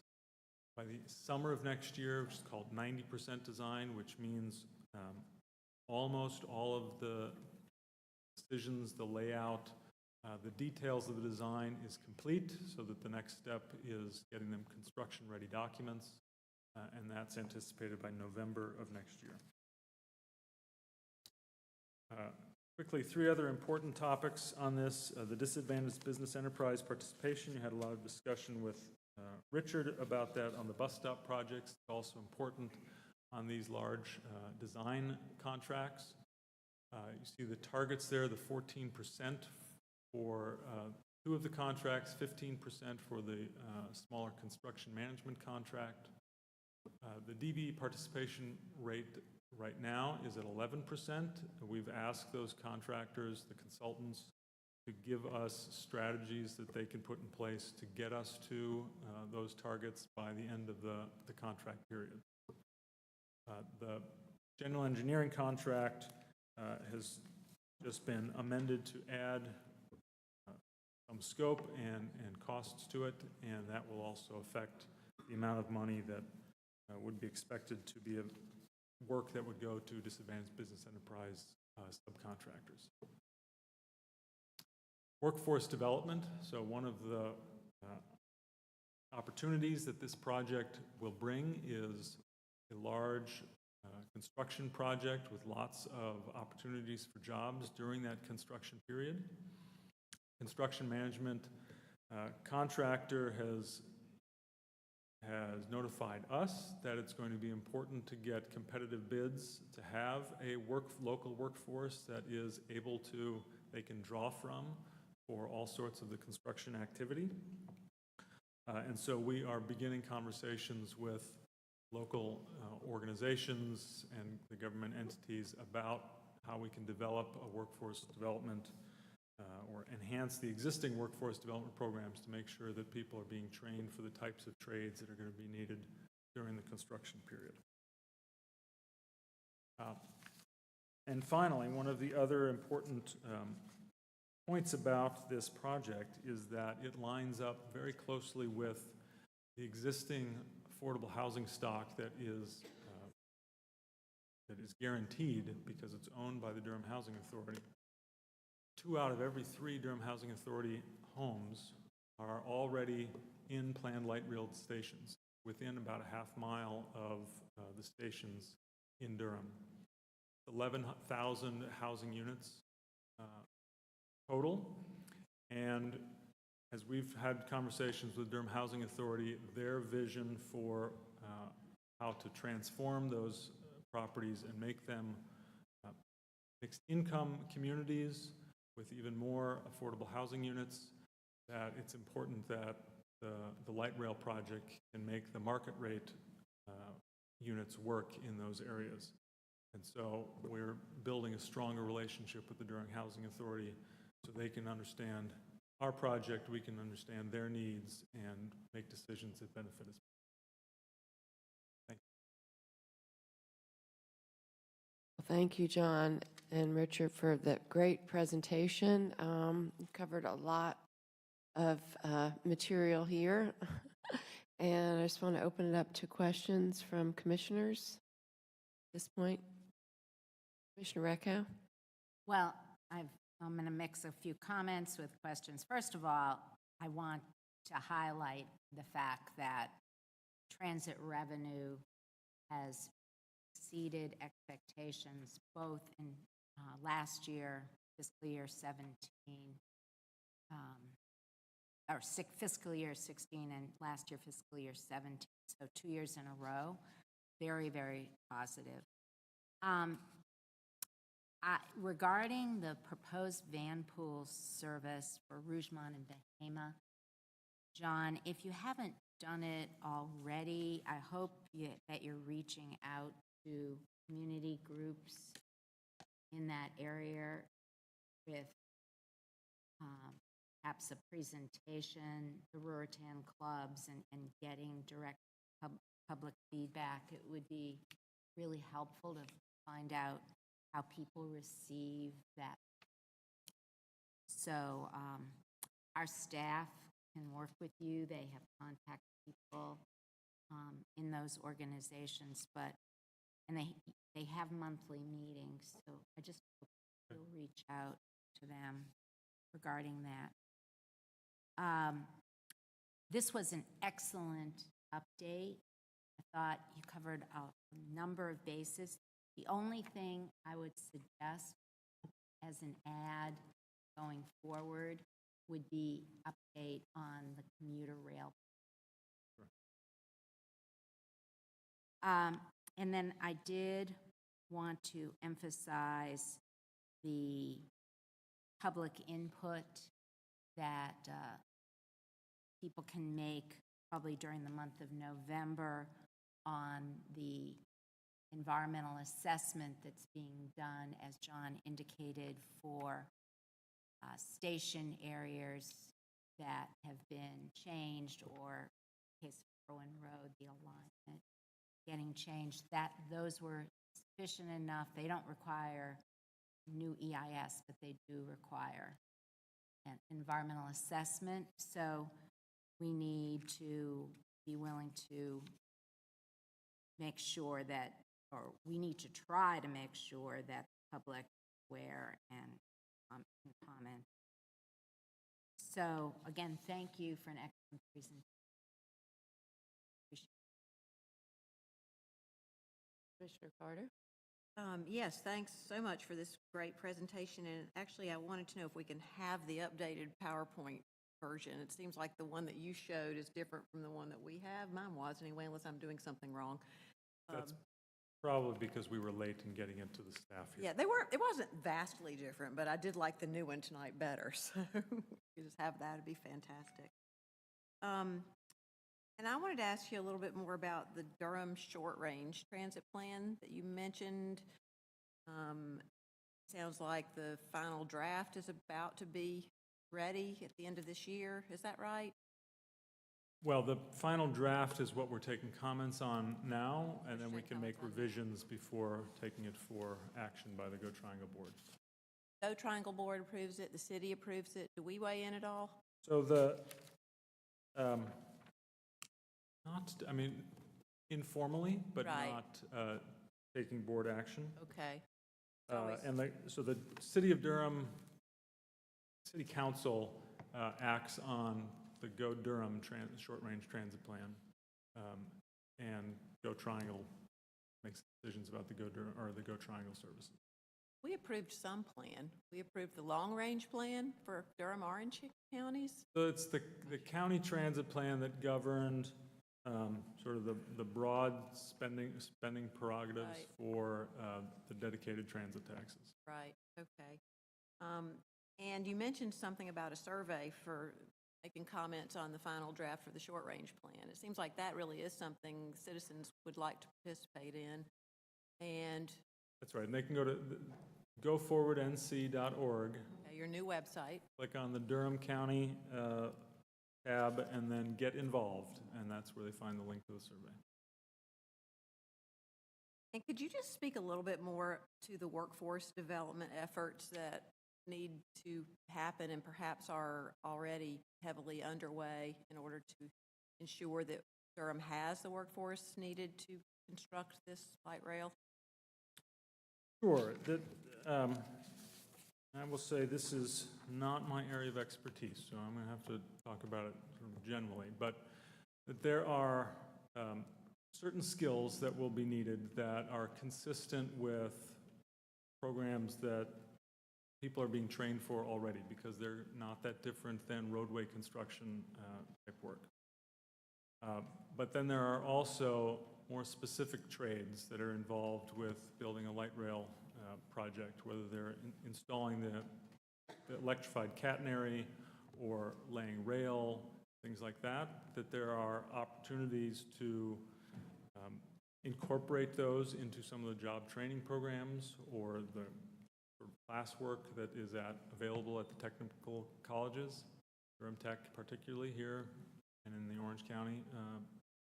And so we need to be talking to them. We need to be talking to the Office of Economic and Workforce Development with the city, and then some of the nonprofit organizations in Durham we've already reached out to begin that conversation about not only, we need to find out who should be the driver. We don't need Go Triangle to come up with its own workforce development program. It just needs to be part of an existing one Right. here in the city. But you all feel confident that we're going to be able to make this happen? We're going to be able to have a workforce that's solid and ready to take these great jobs? We're going to be able to train the workforce to do this work? You feel good about that? We will. There is, the construction period is over a number of years. So the beginning of it will be in 2020, but then it will carry on for about 5-6 years after that. I think in the conversations that I've been at, it's a little difficult because it can't be really a commitment to set up a whole new program until you know that all the funding is going to be in place. And then construction starts pretty soon thereafter, so there may be a lag for some of those opportunities. But then again, there's a long term. There's going to be maintenance of the system. There's going to be the operators. There's going to be opportunities to build a sustained group as well as some of those construction opportunities. Thank you, John. Okay, Commissioner Howerton? And also, I say thank you for the report. Did you mention that you will be doing the last community input? Or is that just going to be through the website? For the bus plan, the short-range bus plan? Yeah. So that is through the website. Do we have other community meetings?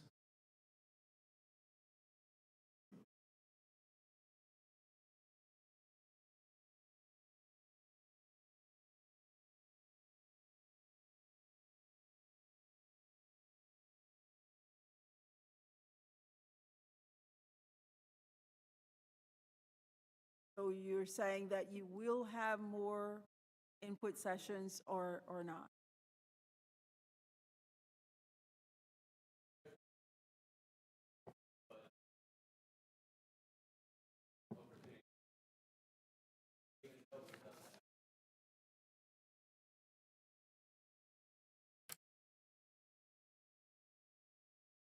I guess my question is, do you have something scheduled already in the community or not? Or are you asking citizens to go to the website?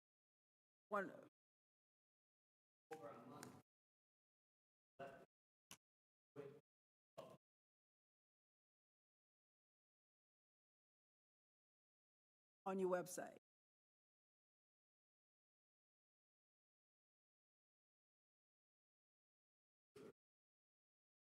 So when will your public meetings be held? Do you have those dates?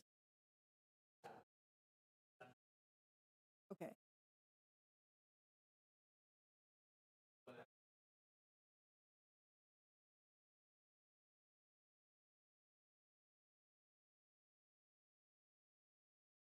Okay. So just want to be clear for the public that you don't have anything scheduled right now okay. But they can go to the website and make comment.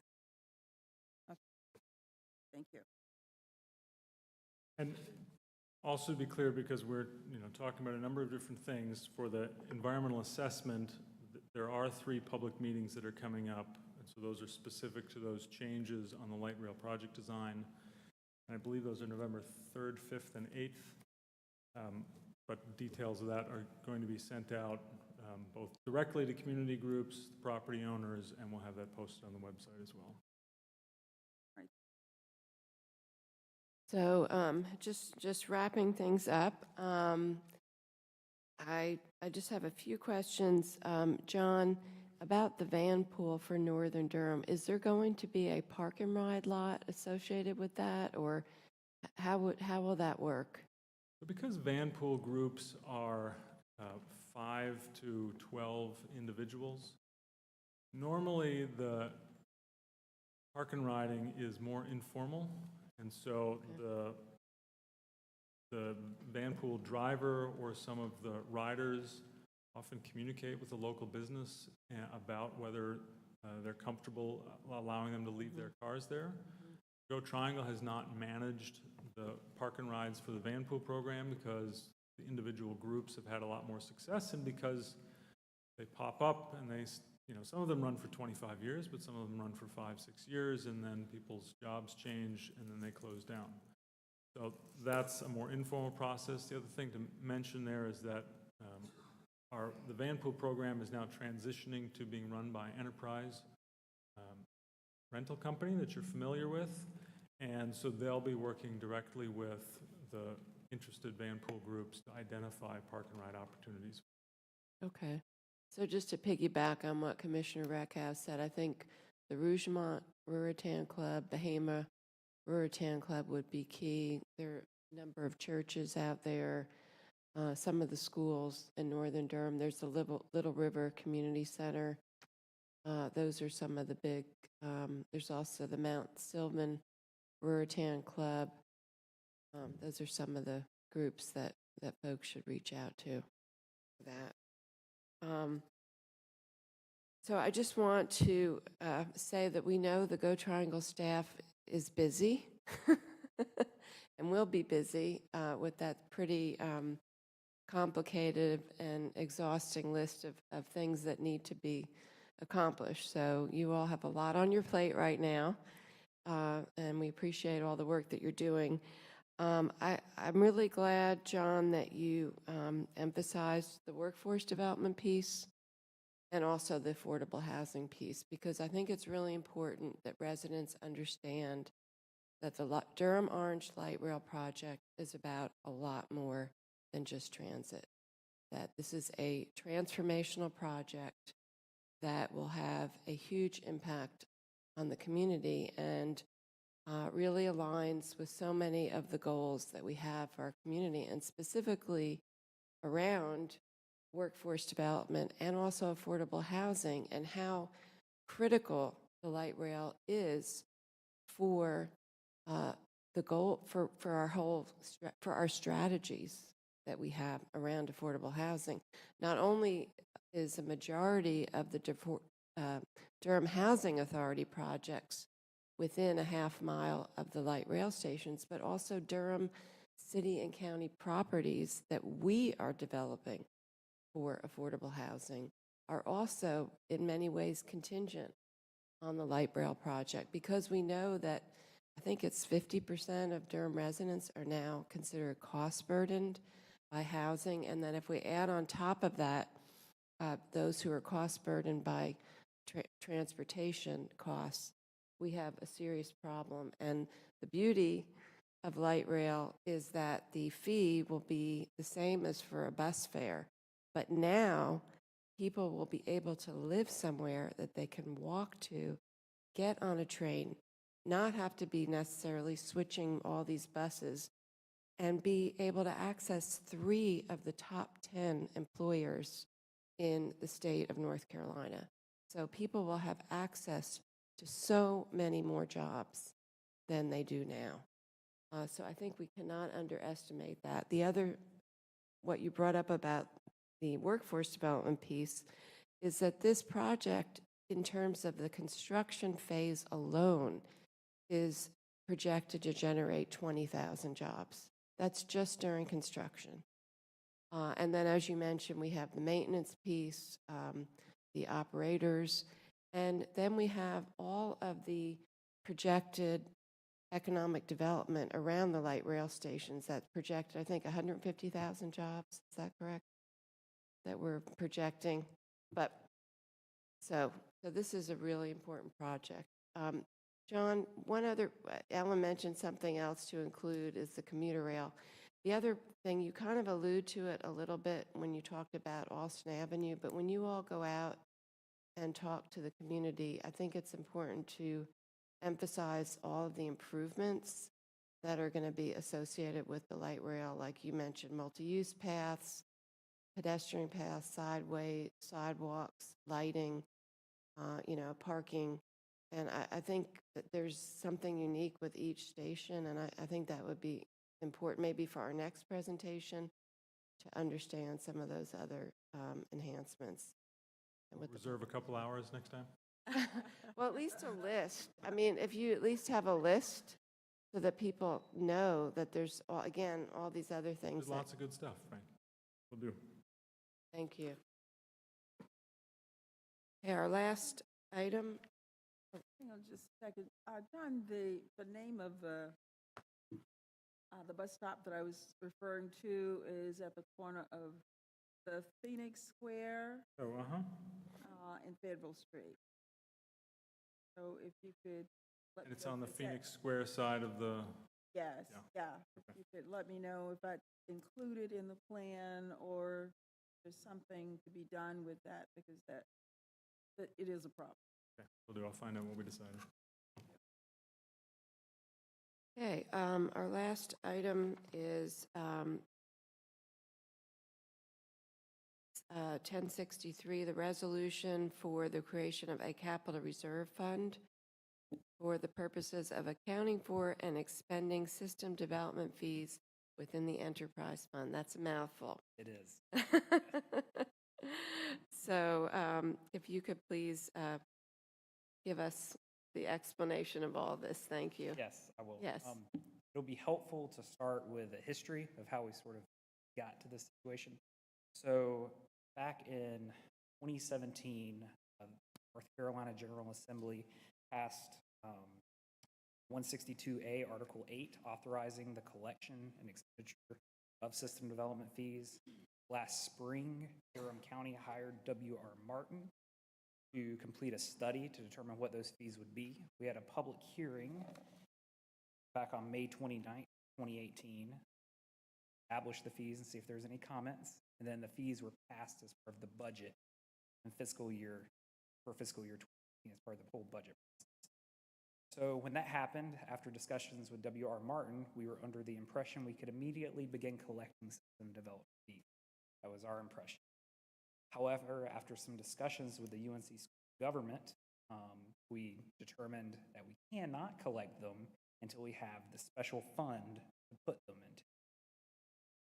And then, so that is what we're here doing today.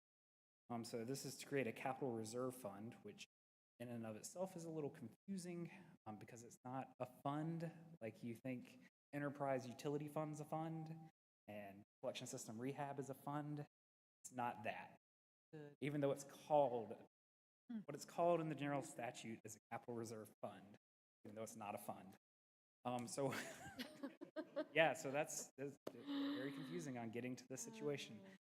And so what it is it establishes, this is the sort of within 660, within the enterprise fund, here's the money, and these are the projects that it's going to go to over these years. And so as we get them, we can't expend them on anything else. And to even appropriate them to those projects, we have to come back to the board. We'll collect money in the fund, and then we'll come back to you and say, hey, we need to actually appropriate some of the money to the project. So we won't even be able to spend this money yet, but at least we're going to collect. And so that is ultimately what we're trying to do here. We did have to pick out some capital projects as part of a capital reserve fund. To create one, you have to specify specific projects that have specific dollar amounts and dates. You can't just say we're going to collect it and one day maybe spend it. allowed to do that. So that's what's in there, but these may change as we go to update our CIP coming in this. And ultimately, any money we spend out of this account, we have to forward, pull out and assign to it. Any extra questions? Any questions?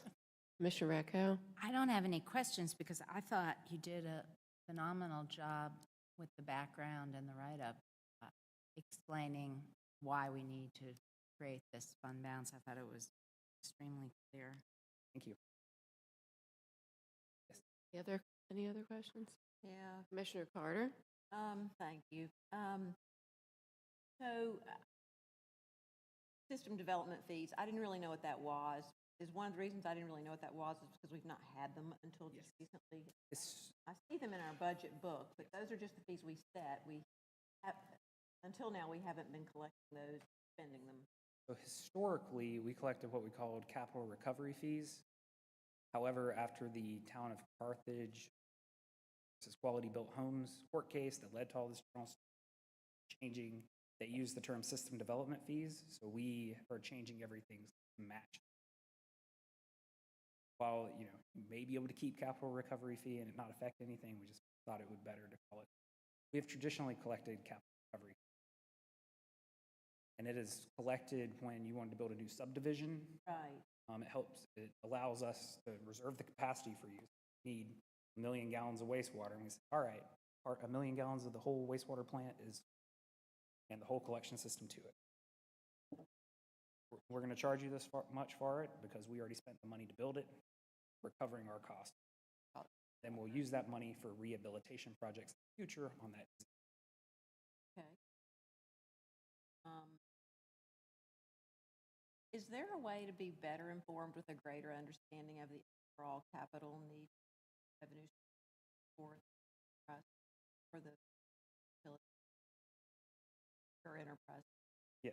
So you want to Speak into your mic. Oh, I'm sorry. Boy, I usually do that. Did y'all really not hear me? I was trying to look at Ryan while I asked the question. It's okay if you have to look that way. So I was just wondering if there is,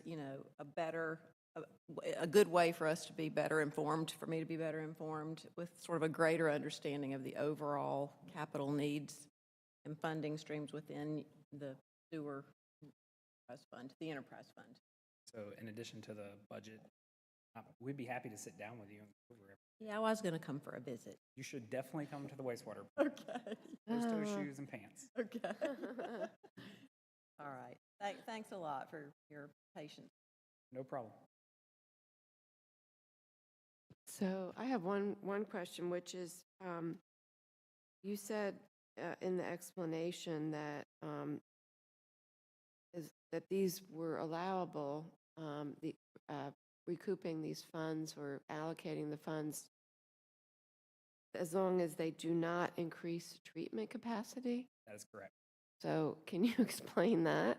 So as part of the General Statute 162A, Article 8, they outline 3 different methodologies for calculating your system development fees. And based on the methodology you used, restricted what you could use it on. So we used what was called the buy-in methods. We looked at existing assets and looked at them and then appreciated them and said, this is there and how much capacity is available and about this much for a residential unit, what a gallon would be for a big.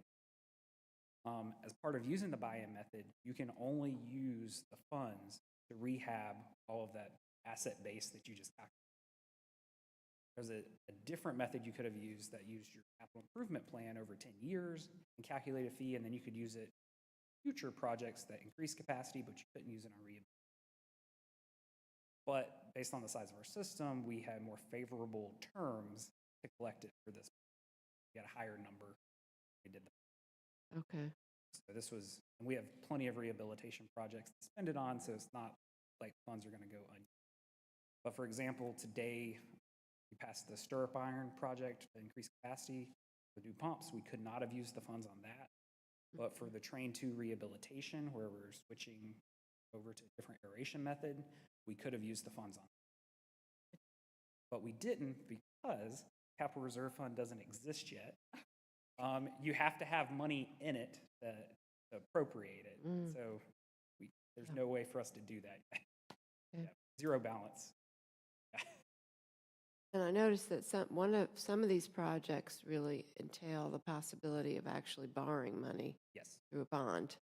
And so would those projects then still be paid back through these funds that aren't funds? Yes, we can use the funds to pay back. Okay, okay. All right, thank you. All right, so I think we need to take action on this item. We are being requested to adopting the attached resolution, so I would entertain a motion. I would move approval of the resolution. And also the capital improvement plan and supplemental information. Is that adequate for what you need? Okay. Okay. All right, moved by Commissioner Reckow, seconded by Commissioner Howard, and all those in favor, please say aye. Aye. Any opposed? And the resolution and supplemental information are unanimously approved. And I need to request a excused absence for the October 22nd meeting. I will be at the Railvolution Conference in Pittsburgh. I would. What's it called? Railvolution. Railvolution. Railvolution. I would move that we excuse the chair. Second. Okay, I don't know who came in second. All right. James can second it. He'll have to run. Okay, seconded by Commissioner Hill. Moved by Commissioner Reckow, seconded by Commissioner Hill. All those in favor, please say aye. Aye. Any opposed?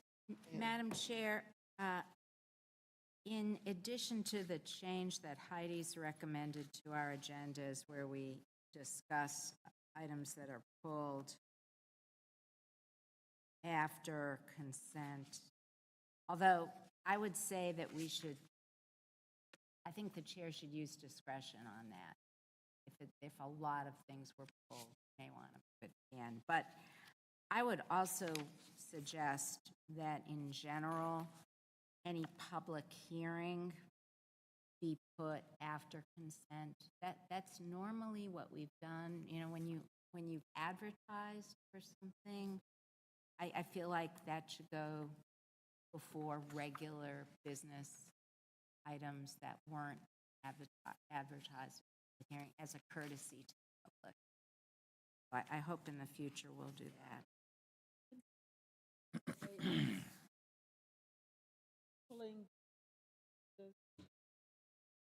We really want to have a citizens of the year. At least give them the opportunity to see. We have a lot of agendas. I think Commissioner Carter's intent was she didn't want to have staff. Was that your intent? Yeah, I just figured that, typically I would think that things pulled from consent will require a fairly quick question and answer, and it didn't make sense in my opinion, for everyone any staff member tied to a consent agenda item to have to sit here through the whole entire meeting until the very end for us to get the fairly cursory answers. However, there is a way to fix this completely and entirely by having a second work session. Then we wouldn't have so many items on the consent agenda that we've never seen before. That's what precipitated, this tonight. But these things that got added for today they could have come a week ago. They could have, and they weren't. But they didn't because they weren't ready, I assume. But, some of them you pulled were on the consent agenda. No, just not really. Two I pulled, but only because they were related to my questions. Right. I didn't ask a specific question about those other than, Mr. Manager. Thank you, Madam Chairman. I just wanted to make sure that we did, in fact, approve items 0901, the $6.5 million for the multiple capital projects, because in light of everything that got pulled, it wasn't absolutely clear, and I want to be sure that when the clerk goes back to check the minutes, that we, in fact, took the appropriate action. We can vote again on it, just. Please do. Thank you. Okay. I would move that we approve all the items that are currently listed on the consent agenda. Second. Moved by Commissioner Carter, seconded by Commissioner Redcow. All those in favor, please say aye. Aye. Any opposed? And all of the consent agenda items are, they are affirmed, approved again. So I guess what we, at this point, we'll just play it by ear with related to pulling the items and putting them, we can just do that on an ad hoc basis at this point. I would now entertain a motion to adjourn. So moved. Second. Moved by Commissioner Howerton, seconded by Commissioner Carter. All those in favor, please say aye. Aye. Aye. Any opposed? You are unanimously adjourned.